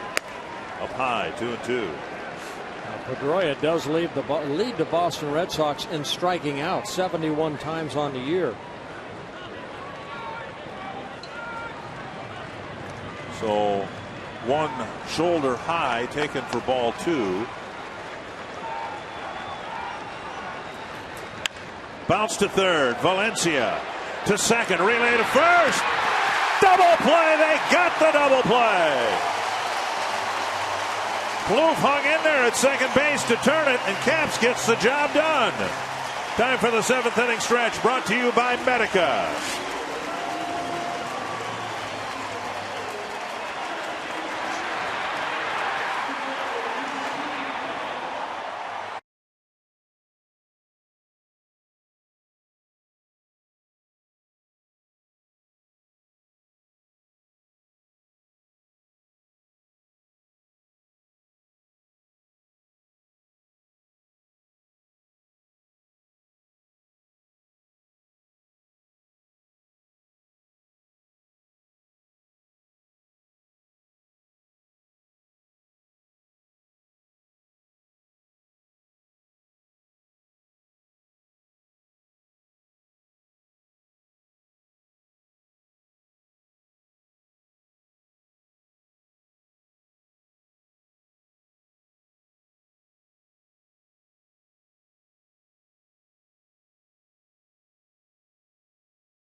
He gets something on it right here, and Trevor Plouffe the same thing.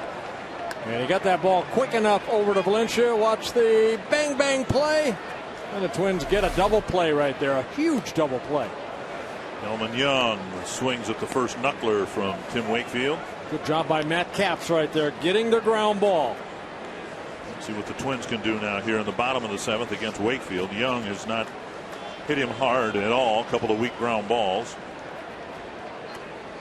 And 2 swings and misses.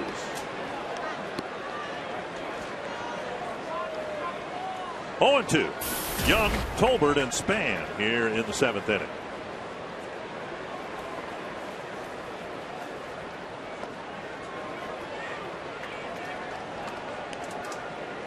I remember one time an interview with Tim Wakefield talking about, the pitch count. Is that important to a knuckleballer? And he said, yes, it is. He says, here's a line drive that Lowry catches in the air and shows the third base umpire. There's a Grand Casino story of the game. Well, Jim Thome, an RBI double in the 3-run second inning for the Twins, gave him a 3-1 lead. Jason Kubel makes it a 4-1 lead in the 4th inning with his 9th home run, but here come the Boston Red Sox. David Ortiz, a 2-run home run in the 6th, followed by Saltalamacchia's home run. Tolbert with a single and a ground ball. He takes strike 1. But Tim Wakefield was talking about the fatigue. He says, my arm it gets fatigued just like any other starter. He puts a lot of pressure on that shoulder, still has to release the ball. But where you were talking earlier about Baker and how he gets into the 6th inning and he loses some velocity off the fastball, some crispness off the curveball. I don't think Wakefield has to deal with that. No, he doesn't have to deal with that. But the fatigue can be, maybe a lack of control sometimes with that knuckler. Well, the only one that's gotten by Saltalamacchia came in a key spot for the Twins. The pass ball that allowed Thome to score in the 2nd inning. Other than that, he's done a nice job catching him here tonight. 2-1 to Tolbert. And that was whatever his fastball is now. That you just saw it. Well, I haven't seen Saltalamacchia catch a lot, but most catchers square up, with the pitcher, but he kind of turns to the side a little bit. It's almost like he's playing dodgeball and he's afraid of getting hit. Well, catchers wear cups, so he should be okay there. Maybe to move left or right, maybe just feels a little more comfortable in that position that he's at right there. And a soft liner. I was going to say too tall for Pedroia, but there's a joke there someplace. Tolbert gets his 2nd hit. 1-out single. Time for our in-game box score, brought to you by Pepsi Max. Well, the Twins getting some hits, a lot of extra base hits. Trevor Plouffe, you see the RBI double by Joe Mauer, double and a run scored by Kadire. Kubel having a good day with a couple of hits, a home run, his 9th of the year. Thome, the RBI double. Twins have 8 hits in a ball game. Boston Red Sox have 11. Here's Span. Another hitless game so far for the Twins center fielder. And Tolbert with enough speed to do some running here. And the Twins, of course. Well, you can run too, Dick, and you can also put the hit and run. Yeah, I was just thinking about that. And I don't know whether the fact that Wakefield's a knuckleballer would encourage or discourage a manager from doing that. Span's had a tough time making contact here. He's had a lot of swings and misses. But a lot of times, you get that shortstop to go towards second if Tolbert takes off, or the second baseman. Again, it'll be the shortstop because of Wakefield's slow knuckleball that'll be covering second. Might open up a hole.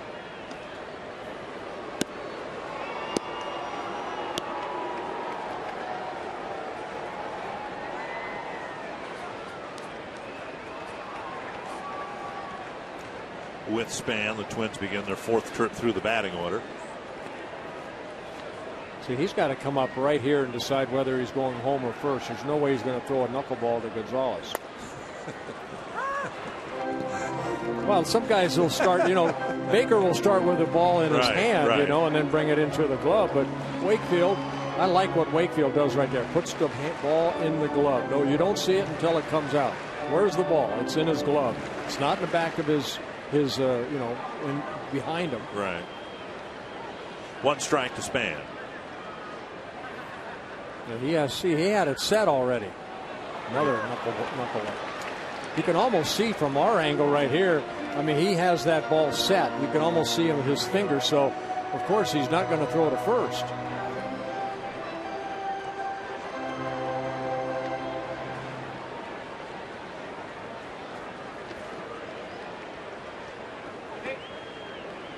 Tolbert with 2 stolen bases in 3 attempts. 1-2. We saw Charlie Huff do that. I mean, a lot of times he'll come set and hold it, and then sometimes he'll quick pitch. Well, he would do that thing, and they'd probably call a balk on him now, where he'd do what Louis Tiant used to do, bring his hands down right in a staggered. Yeah, but if you always did it, like Tiant did, it's not really a balk because that's your natural movement to get set. That's pretty close. Tolbert got back. Yeah, 44 years old, still quick feet of Tim Wakefield. And Huff used to, he said, practice an awful lot between starts just on his pickoff move. Try to discourage the running game. 1-2 to Span. Oh, they caught him leaning the wrong way, and he still got back, but barely. Yeah, Tim McClellan, the crew chief, right on top of that. And Tolbert thought about going, but then scoots back.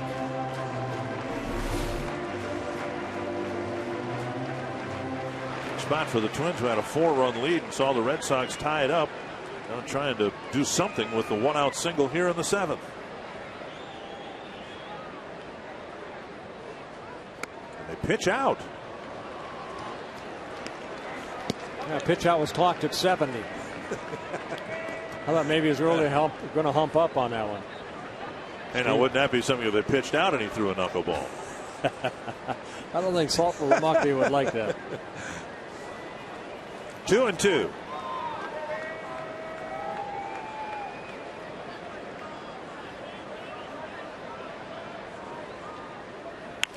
And Span flips it foul. The Twins had Joe Niekro in 1987, and I don't know if I probably said this story before. We were just playing catch in front of our dugout at the Metrodome and just kind of fooling around, and we're playing, starting to get loose. So I threw him a curveball without telling him, and he kind of went down, and kind of looked at me, and then he threw me a knuckleball. I didn't even get glove on it. It hit me right above my right knee.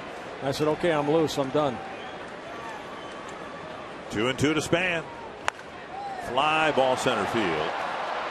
Tolbert setting up for a possible tag. Ellsbury with a catch. And a good one-hop throw sends him back 2 away, and that'll bring up Trevor Plouffe. Yeah, if you're an outfielder right there, that's exactly what you want to do. Ellsbury got behind the ball to make a throw to second base. So Span, he got underneath that pitch right there. He's 0 for 4 in the ball game. No Trevor Plouffe, singled and scored in the 5th.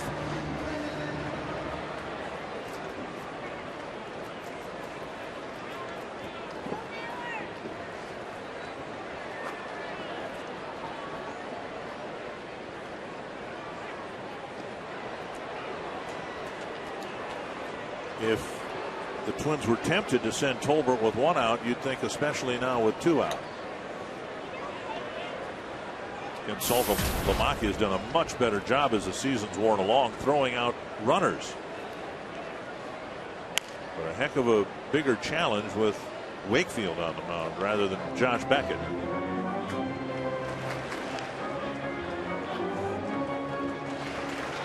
Tolbert has a couple of steals in 3 tries. The Twins' stolen base percentage just under 80%, which is very good. They've not stolen a lot, but they've stolen successfully.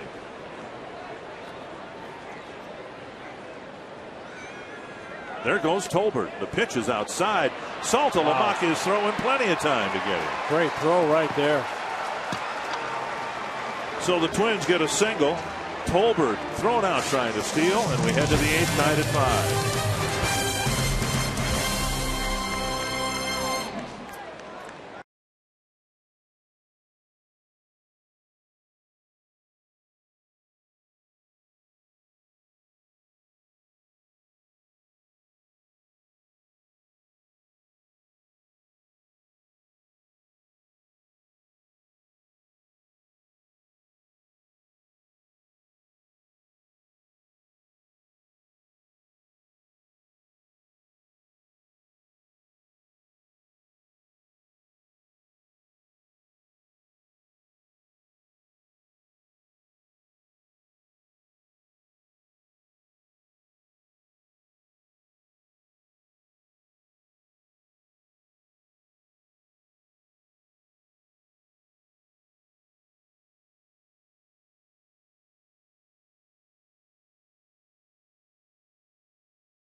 memorable occasion, business meetings, receptions, holiday parties, even a wedding ceremony at home plate, all here at Target Field. 25 distinctive venues.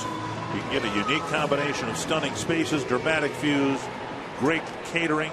For more information or to book your next event, go to Target Field Events at twinsbaseball.com or call 612-659-3870. Tell us about Glenn Perkins. Yeah, Perkins coming to the ball game. Great job by Matt Capps getting out of the 7th inning. That'll be Perkins here in the 8th, making his 47th relief appearance. Done a great job. 43 2/3 innings for Perkins. He's allowed only 30 hits. Deep to left center field. Delman Young going back. It's off the wall. And Span will retrieve it. And Ortiz is 3/4 of the way through the cycle. The very first pitch from Glenn Perkins cracked off the fence in left center. Yeah, the way he hit it right there looked like a home run. Now, it's a home run in Fenway Park, but not here at Target Field. Perkins has not allowed a home run yet this year. And the slider taken the other way. Now, Delman Young, I don't think had the best route to that ball. Maybe he didn't see it off the bat. But he kind of went left and then back, and by that time it was too late. The ball got over his head. So Ortiz with his 3rd hit. 3rd inning in a row where the Red Sox have gotten a leadoff hit. And now Saltalamacchia, who homered to tie the game, might be asked to bunt here. Red Sox sacrificed in the 7th but didn't score. Came inside, he almost bunted it off his fingers. Saltalamacchia, switch hitter, hitting only .222 from the right side of the plate. And on the year, Saltalamacchia does not have a sacrifice yet.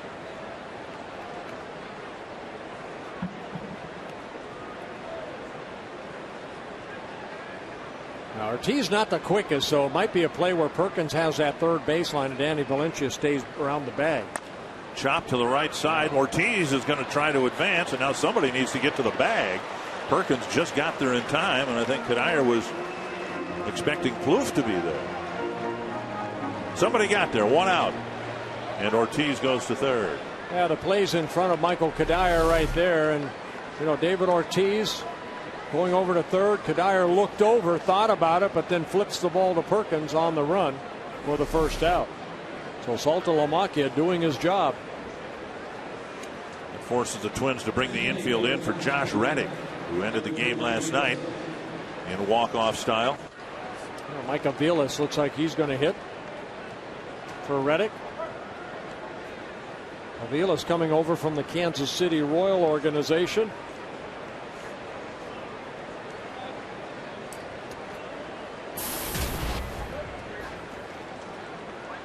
There are the numbers on Aviles. Red Sox picking up Aviles, pitcher Eric Bedard.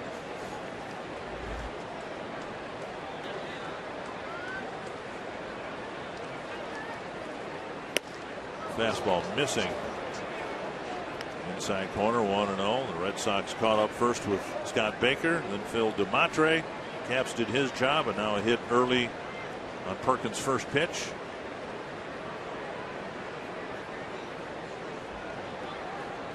One and 0. Missing the inside corner again.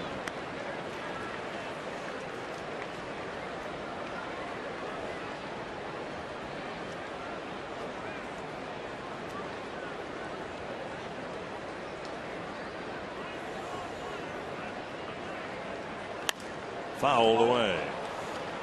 So the Twins went to the bullpen, bringing the lefty DeMatre in, and he ran into immediate trouble, gave up a couple of hits. The sacrifice. He intentionally walked the bases full, and Capps got the double play. Yeah, Aviles was struggling early on with the Kansas City Royals. They ended up optioning him to AAA and then traded over to Boston on July 30th. Chopper to short, and Ortiz is going to try to score. Tolbert's throw, and Mauer doesn't catch the throw. And Aviles will end at second base. They had Ortiz out by plenty.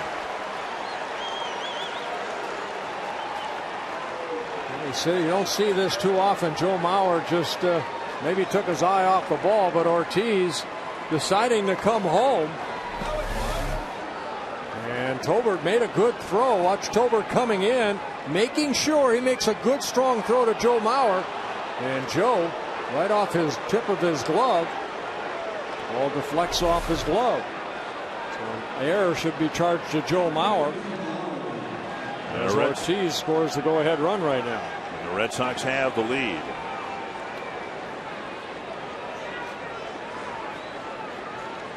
Here's Jed Lowry.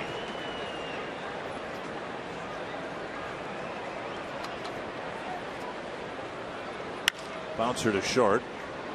Tolbert has it. And that's out number 2. And Marco Scutaro.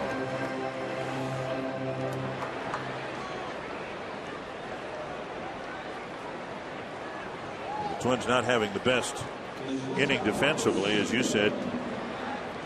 Delman Young in left field kind of took a weird angle of that ball and ended up landing behind him. And then Mauer inexplicably can't catch the throw from Tolbert. You cannot beat a team like Boston if you're going to play sloppy, and that man knows that right there. You cannot give the Boston Red Sox, because they are such a good ball club, more than 3 outs an inning. They're going to take advantage of it 9 out of 10 times. Here's Scutaro with 3 hits and 3 at-bats.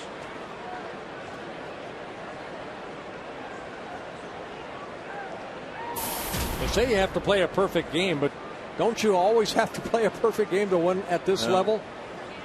You know, if you make a lot of errors or just not good plays, it's gonna hurt you. And now 2 strikes to Scutaro. So what this means, of course, is Tim Wakefield has the lead. There's activity in the Boston bullpen. And unless the Twins can get this run back, get the game tied up, Wakefield might be in position to pick up his 200th win. Yeah, 102 pitches for Wakefield. Tolbert has it. Better hurry. Close play. They got Scutaro, and that ends the inning. An unearned run will allow the Red Sox to take a 6-5 lead.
This ball game and a lot more on Twins Live, presented by CenturyLink, featuring the Toyota postgame wrap. We'll talk about Jason Kubel hitting his home run off Tim Wakefield, who right now is in line for his 200th career win.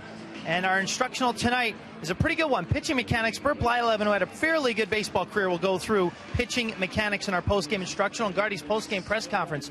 What do you think of that ball by Joe Mauer at the plate? He will let you know on Twins Live, presented by CenturyLink. Thank you, Bert. Well, David Ortiz lumbering home. He would have been out by plenty if Mauer held on to it.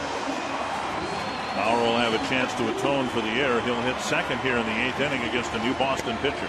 Yeah, both catchers, remember Salto Lamacchia, that ball flew out of his glove when Michael Kadire tried to score. And Salto Lamacchia got an error, and right there, that ball off the tip of Joe's glove. Alfredo Aceves coming in, making his 34th relief appearance. He's been pitching very well. Very good bullpen for the Boston Red Sox. Combined ERA at 3.48, the 4th best in the American League. Michael Vilas is now in right field. Aceves in his first season with the Boston Red Sox, 28-year-old. Trevor Plouffe leading off the 8th for the Twins. You saw his 7-1 mark, and it's an extension of what he's done in the major league so far. His 1 lost mark as a big leaguer, 21-2. He knows how to pitch and when to pitch. Well, he can't get the win here unless he gives up the tying run or gives up runs, and then the Red Sox come back after he completes the inning. So we'll see if the Twins can do that. A slice down the line. Fair into the corner. A fan interfered, so it'll be a ground rule double. So Plouffe starts the 8th by slicing a double down the right field line. Yeah, Aceves missed with a slider, came back with a fastball. And after seeing the knuckleball in your first 3 at-bats, you're probably happy to see something straight. And Trevor Plouffe kind of at the last second. Watch that fastball. Slicing it down that line and just staying fair. And that ball would have went into the stands anyway, it sure looked like. So a ground rule double for Trevor Plouffe. His 5th double of the year. Fan didn't interfere with it at all. It was headed into the seats. It just deflected off the fan into the field of play. Right. Here's Mauer, a double and a run batted in his last time up.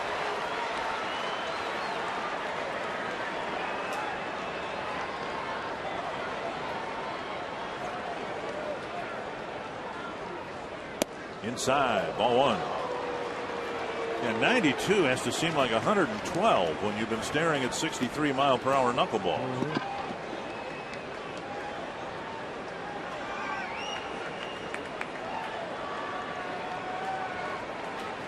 Unusual type of setup for Aceves.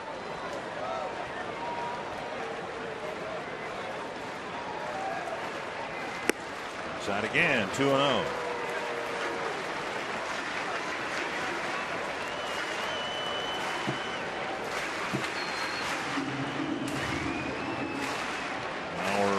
At the very least wants to get Plouffe up a base.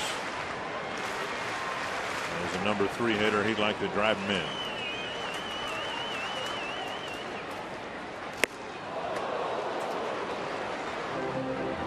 '92, '93, then he backed something off at 88. Got a swing and a miss. Aceves has that little bit of movement, that sinker type of movement. Made 4 starts for the Boston Red Sox this year.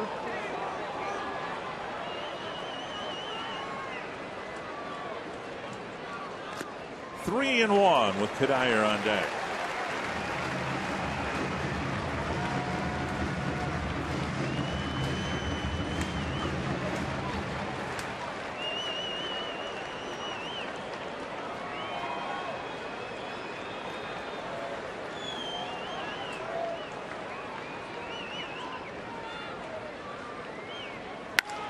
Hit hard to center field. Ellsbury with the catch. Plouffe will tag. Ellsbury's throw cut off by the shortstop, and Plouffe is able to keep that left foot on the base. And Mauer hit the stuffing out of that ball, and Plouffe advances to third. I think Trevor Plouffe's taking sliding lessons from Ben Revere.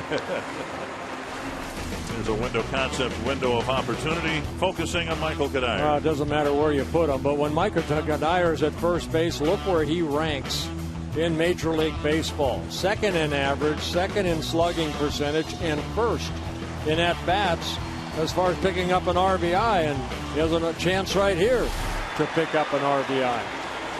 Red Sox will bring the infield in here. Of course, they got their go-ahead run on the top of this inning after a leadoff double. Now the Twins trying to answer with at least one after a leadoff double in the bottom of the inning. Infield all the way in because Plouffe runs better than Ortiz. We'll see what Cuddyer can do about tying the game up. Down and away, ball 1.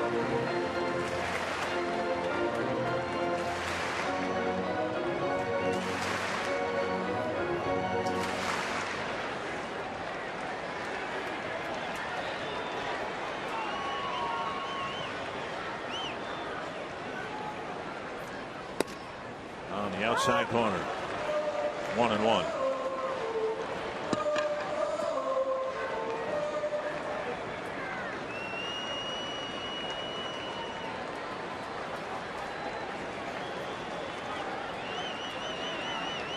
Sevy's with a sinking fastball, a hard slider, and a very good changeup. Finally agrees to the sign. So LaMacchia puts down. Chopper to third. Plouffe can't score. Out number 2. Well, he went in with that running fastball, and Kadire pretty much jammed himself right there and hit that ground ball to Jed Lowry at third. So missed opportunity right there. Twins need a big 2-out hit right here. Watch this ball kind of go inside. Not a lot of movement, but middle in, and Kadire hits the ground ball to third. Now Kubel. Infield at normal depth. The Twins need a big 2-out hit from Kubel.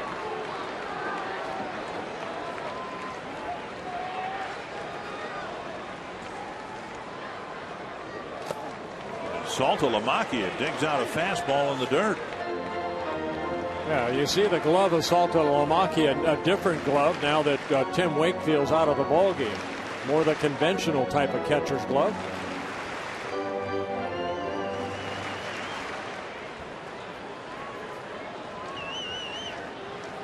One with a changeup right here. Lace to center. Kubel comes through again. It's almost as if he was looking for that pitch in that spot. And Tim Wakefield won't be the winner tonight. Jason Kubel picking up his third RBI of the ball game. A big 2-out hit by Jason Kubel. Ties the game at 6 apiece. The changeup had movement, but it kind of went from east to west rather than straight down. And it stayed up, and Kubel, a line drive base hit, scores Trevor Plouffe. Kubel lifted now with Jason Repko running for him.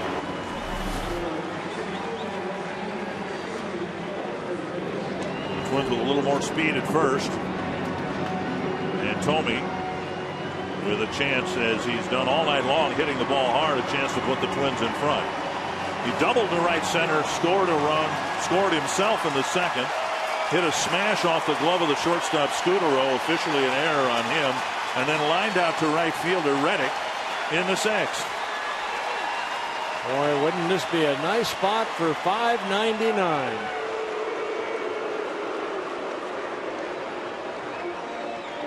We said it, I think, yesterday, although he went hitless. This is the best 2-week period I think Jim Thome has had in a Twins uniform in terms of consistently hitting the ball hard.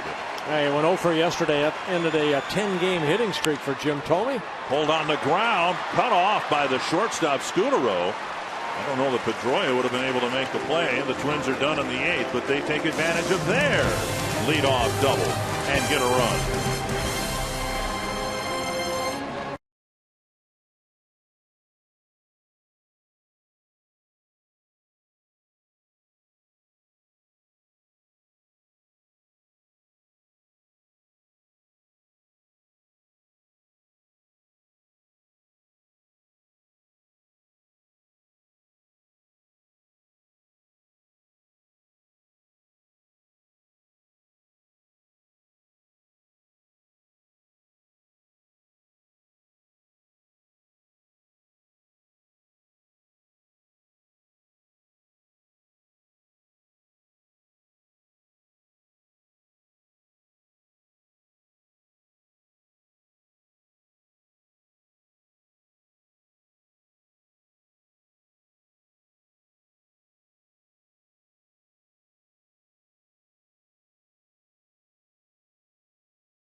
Well, the Twins asking Glenn Perkins in a rare situation to pitch parts of 3 different innings.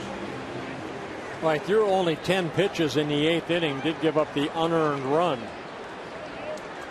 And with left-handers Ellsbury and Crawford and Gonzalez due up first 3 spots, we'll see how he fares against those hitters here in the 9th. Down and away, ball 1.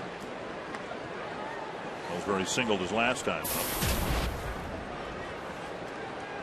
Cuddyer in front of the bag at first. Valencia in on the edge of the grass at third. 1-1.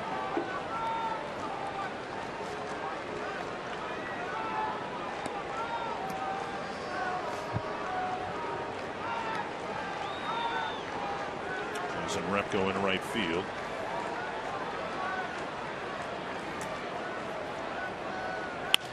Lace to center and a leadoff hit again. My goodness.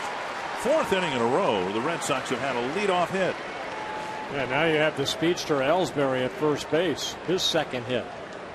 As part of our Fox Sports Supports charitable initiative, we're proud to wear pins during the 2011 Major League season on Fox Sports North to support Stand Up to Cancer and its work to fund groundbreaking research that helps accelerate treatment to patients. For more information, visit standuptocancer.org. Fox Sports. Ellsbury at first base, 31 stolen bases in 41 attempts.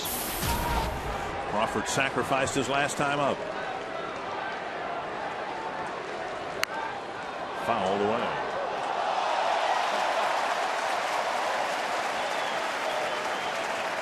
It's grabbed by the fan who brought his glove. Joe Nathan starting to loosen up.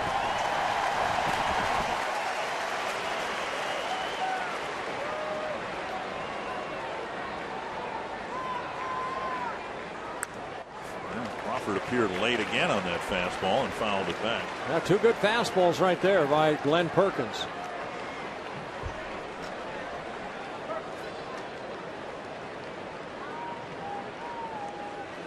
The only walk issued in this game was an intentional walk issued to Gonzalez.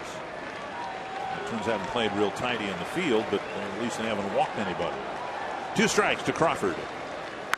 And another foul. Yeah, there's not been a walk in the ballgame other than the intentional walk. Tim Wakefield, 7 innings, no walks.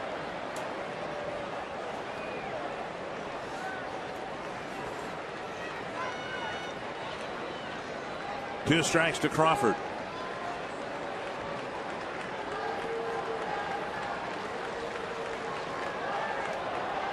Struck him out with a breaking pitch. 1 away. A good hard slider right there by Perkins.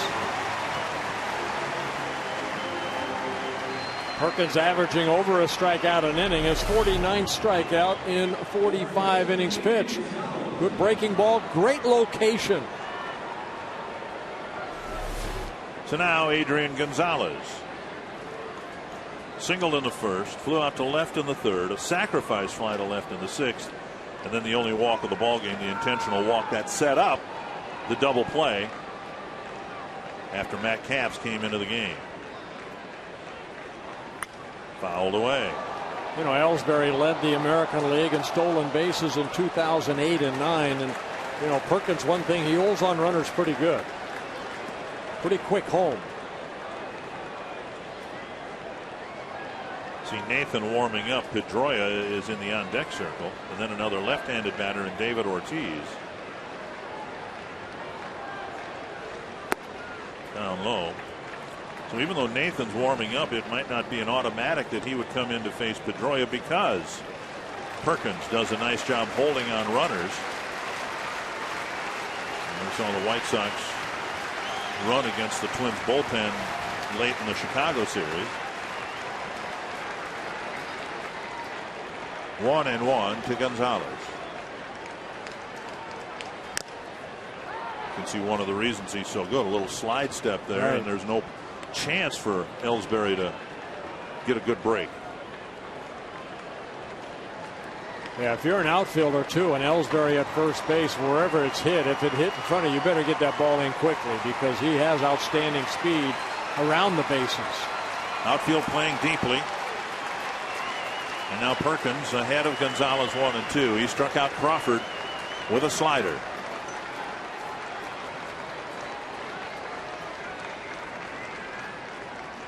And they've got him picked off. Kadyr's throw. Tolbert hangs on, and they got him out. Kadir with a low P to the ankles of Matt Tolbert, and they got him out. That's what it was right there. That throw's high. Maybe Ellsbury slides underneath, but Kadir made a perfect throw. And Ellsbury taking the chances right there that I can beat the throw, but watch Tolbert right there make the tag and then tumble and keep that ball in his glove. So nice concentration, nice catch by Tolbert as Ellsbury slides into the glove trying to knock that ball loose.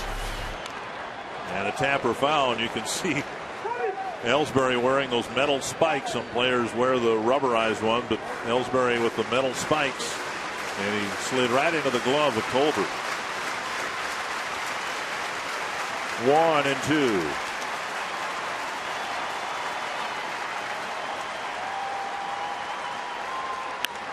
And now Span running over toward the gap. Won't get there. It's a base hit for Gonzalez. So Span shading Gonzalez over to left center, and he pulled it just a little bit to right center and gets a 2-out single. His second hit of the ball game. Take a look at the pitch. Left up a little bit, the slider. And you see where Span is right there, and the ball hit toward right center. Span making sure that he gets that ball in front of him. So second hit of the inning, but there are 2 outs. So the pickoff of Ellsbury, huge. Gonzalez not the base stealing threat that Ellsbury was. So Ron Gardenhire will bring Nathan in here to pitch to Pedroia. And Perkins did a good job getting outs in the 7th, 8th, and now 9th inning.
Many times, but he did it with his right hand, which is okay.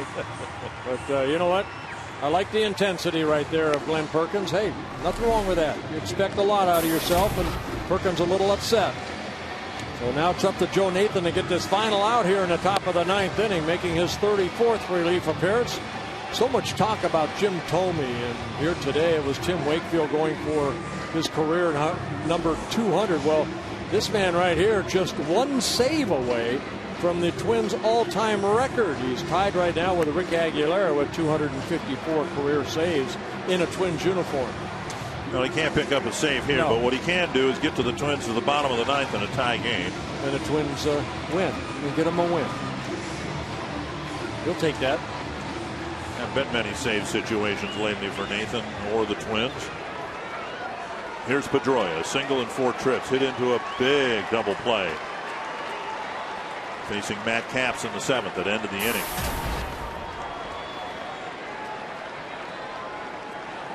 We've seen the Red Sox so often go after the very first pitch. We'll see Whether Pedroia does that here in this at bat.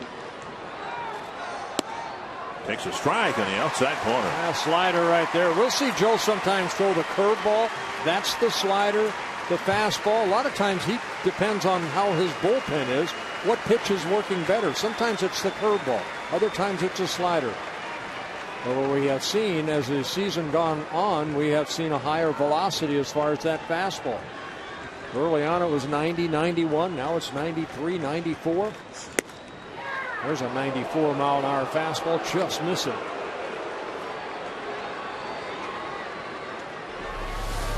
Mauer sitting away, just a bit outside. 1-1.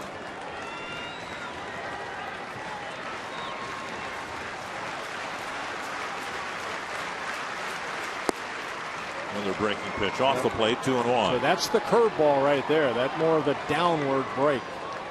So Nathan's thrown the slider, the fastball, and the curve in the first 3 pitches to Pedroia, and they've all been away.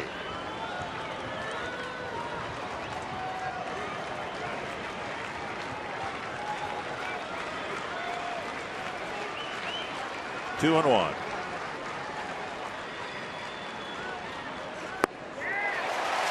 Back to the slider, a nasty slider. Great location. Good rotation right here. Looks like a fastball, and then the bottom just drops out of it. All 4 pitches on or near the outside corner.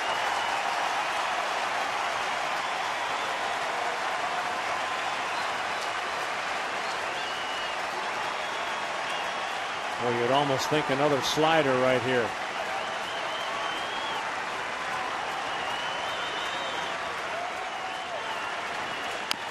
Team inside with a fastball. Yeah, if you're going to go in, you better be in off the plate. This little guy has a lot of power.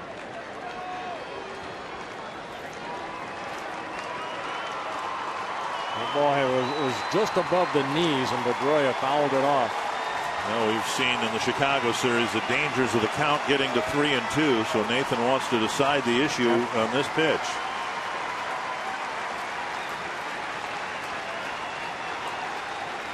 Late in the ball game, so important to make the hitter do something with this pitch. Gonzalez with a comfortable lead at first.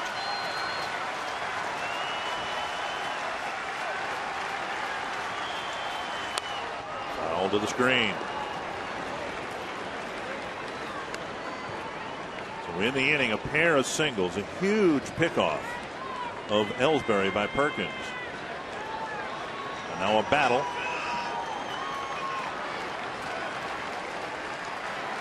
Between a former All-Star closer and a former league MVP.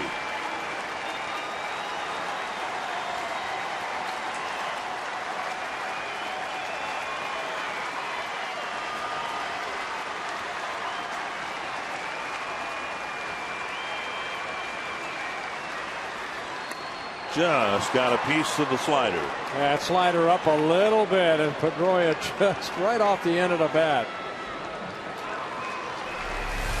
Remember the first 2 sliders for strike 1 and then strike 2. That ball a little bit up, and Pedroia, he does not get cheated.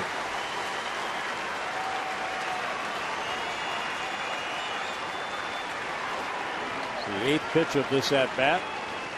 3 2-strike fouls for Pedroia.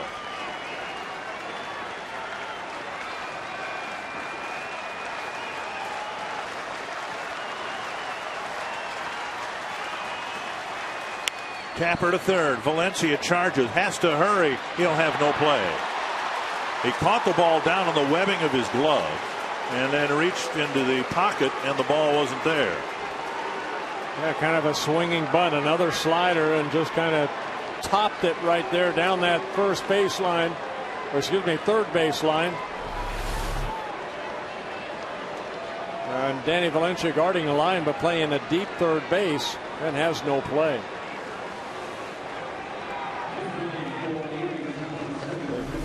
Darren McDonald, pinch running. Darnell McDonald. Darnell. So the Red Sox use a pinch runner in the top of the 9th here. first and second. And 2 away. Here's Ortiz. A single, a double, and a home run so far for Ortiz. Not in that order. 3 hits, 3 runs scored, 2 runs batted in. And Nathan's won the majority of these battles. Down and away, ball 1.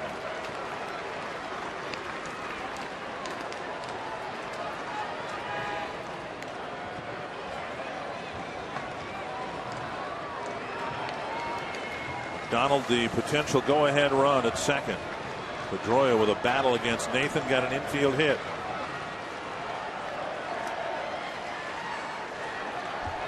Mauer will go to the mound.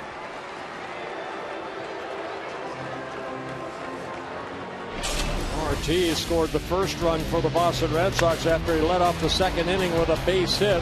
Later scored on Marco Scudero's RBI single. The home run, a 2-run home run in the 6th. Then in the 8th inning, led out that inning with a double. Scored 3 runs, like you mentioned, Dick. 3 hits, a couple RBIs. That's good enough night. Just making out here. That'll look good in the paper tomorrow. 3 for 5. Sure. Yeah. 1-0 to Ortiz. Lace to center. And the Red Sox will take the lead on Ortiz's 4th hit. So Ortiz with another hit, driving in the pinch runner McDonald. Yeah, that breaking ball looked like it stayed up right there, and Ortiz, what's even going to look better tomorrow in the paper, 4 for 5. Now with 3 RBIs in the ball game.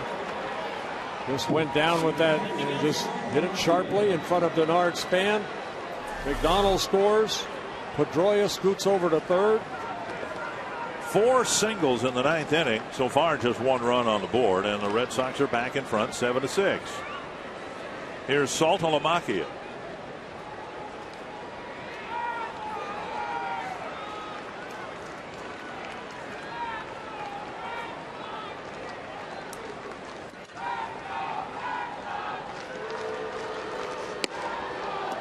Outside, ball 1.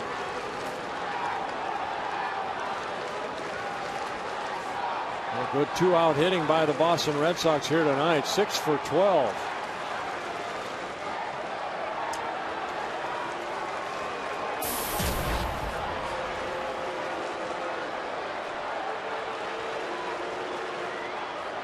Red Sox fans are yelling the "Let's go Red Sox" chant. There's a fair ball down the line. Another run will score on a busted bat.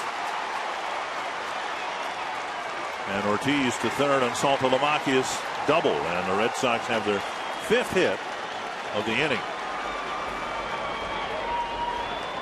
Well, again, location. When you're out there, you know that you left a pitch up. He left one up to Ortiz, and right here, Saltalamacchia taking that fastball the other way, the barrel of the bat, and the bat shattering in his hand. With that ball going down that left field line. Saltalamacchia picking up his 2nd RBI and his 2nd hit as Pedroia scores. Here's Aviles.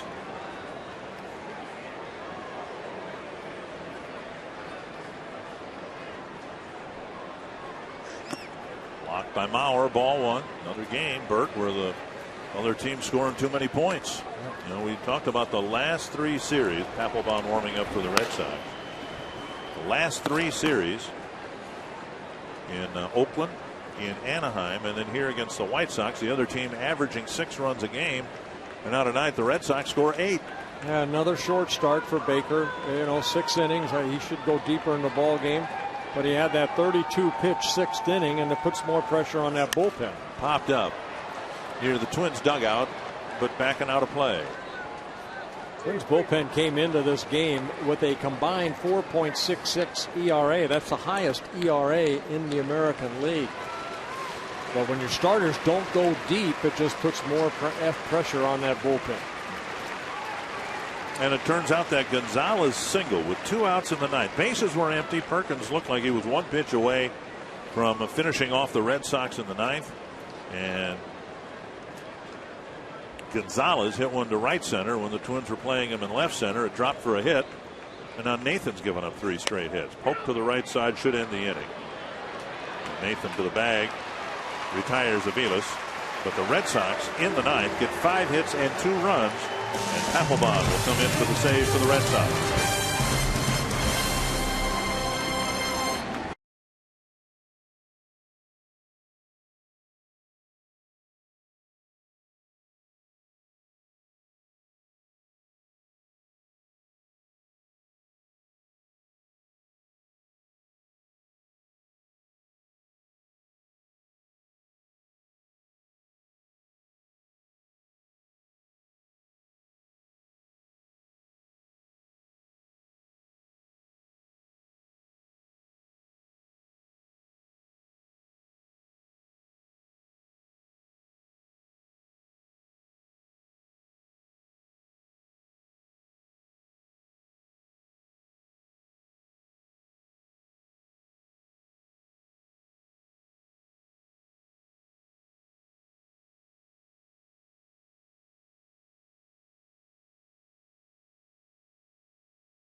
Jimmy John's delivery of the game. David Ortiz on his 4th hit. The deciding hit, or at least the go-ahead hit for the Red Sox in the ninth. Yeah, he scored 3 runs. He knocked in 3 runs. 4 for 5 in the ball game. David Ortiz, a big reason why the Red Sox have a 2-run lead. Twins will have the bottom third of their lineup. Valencia, Young, and Tolbert trying to get something started against Jonathan Papelbon. Papelbon, outstanding numbers on the year. 4-0 out of that bullpen, making his 48th relief appearance. 24 of the 27 saves by the Boston Red Sox out of their bullpen. 46 2/3 innings, only 40 hits allowed, with only 8 walks and 62 strikeouts. So in save opportunity, Papelbon has been nearly perfect. See Joe Nathan talking with Dave Prumer, one of the trainers for the Twins.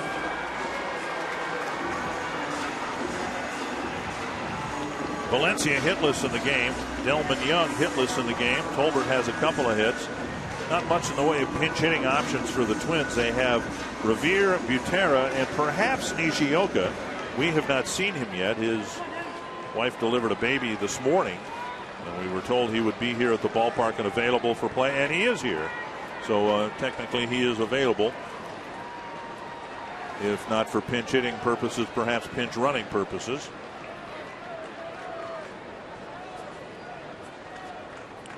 Twins need to get some guys on base to allow for that possibility. If you have not seen Papelbon throw, he's very intense. He makes weird faces. There's Lowry right there going from third to first. Mike Avery's coming in from right field, and McDonald now in right. Aviles, excuse me, at third.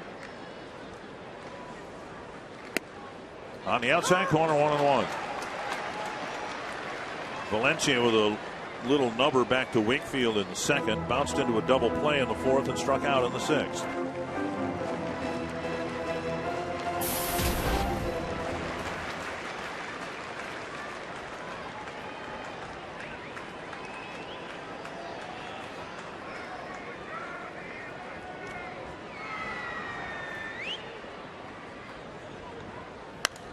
And fouled away, 1-2.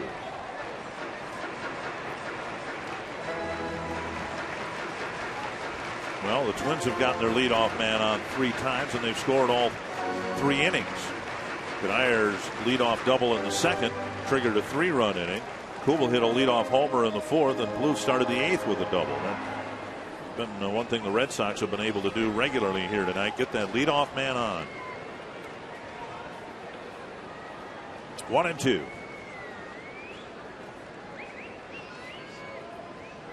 Came inside to get strike 3. Good fastball at 94. So Papelbon, who came into this ballgame with a lot of strikeouts, ends up picking up strikeout there. Good hard fastball. His 63rd strikeout in 47 innings pitched. Delman Young hit the ball hard his last time up, lining out to the third baseman, Lowry, but officially 0 for 3.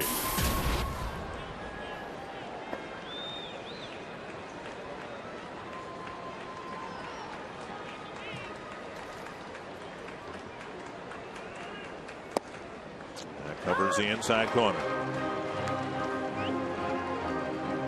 Pitches you see with a 2-run lead, you might not see them with a 1-run lead. Papelbon working Young with some power, Valencia with some power, but coming inside because he's got a 2-run lead rather than a 1-run lead. That's his power, though, too. He's got that fastball at 94 to 96 that he will go hard in, and that sets up that slider away. 1-1. Fastball at 95.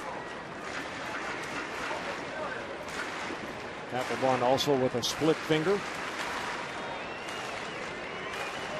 He's averaged 37, 38 saves for the Boston Red Sox over the last 5 years.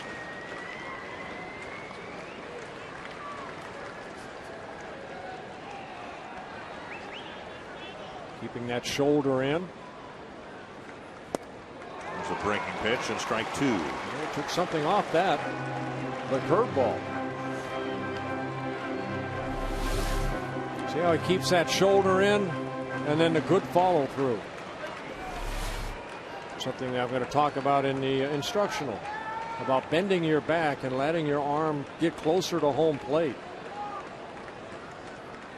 And pitchers do it differently. Papelbon tucks that left shoulder in and then gets to that balance point. 96, but off the plate.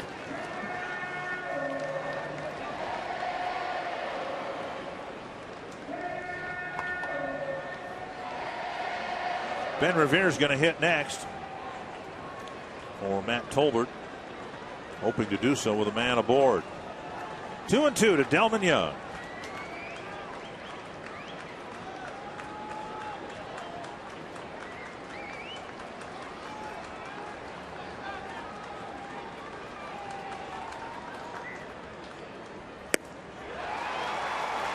Two down.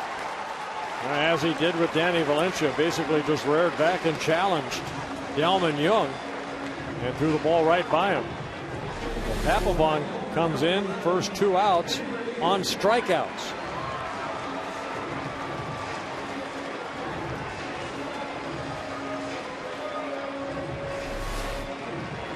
So now here's Revere trying to keep the game alive for the Twins.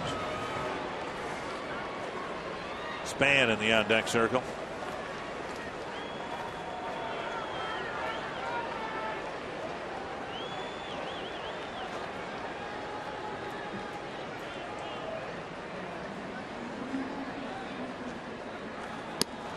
At the knees, strike 1.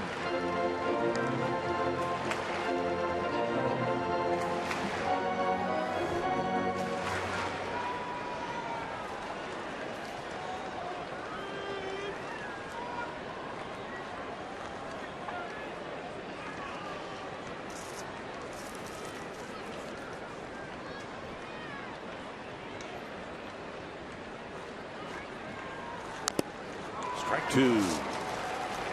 So the Twins down to their last out at one point. They had a 5-1 lead.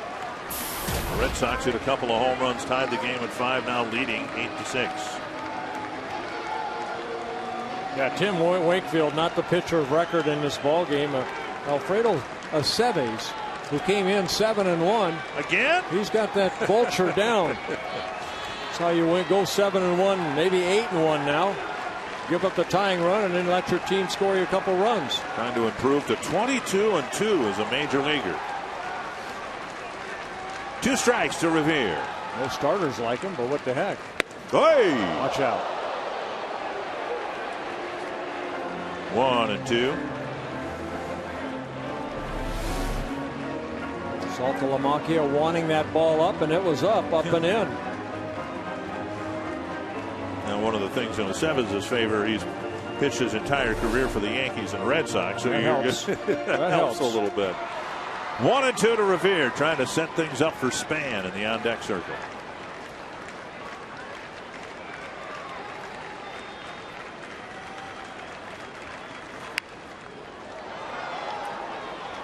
And Revere flips one foul. Revere at Michael Kadyr's Celebrity Waiter event last night at Capitol Grill told me he raised $100,000 last night for the Boys and Girls Clubs. And Revere is he does everything with a big smile on his face. Again, Michael Kadyr and his wife Claudia get so much back, especially to the Boys and Girls Club. 1-2 to the Twins pinch hitter. Very nice. Bounce to the right side. And the Twins' losing streak extends to 5. The Red Sox coming back from 4 runs down. Anthony LaPanta, the Twins in a rut where they're simply giving up way too many runs. Tonight they finally scored some runs, but not enough as the Red Sox rally for another late victory. We'll show you how they did it against the Minnesota bullpen. We'll hear from Ron Gardenhire and preview the rest of the series next on Twins Live.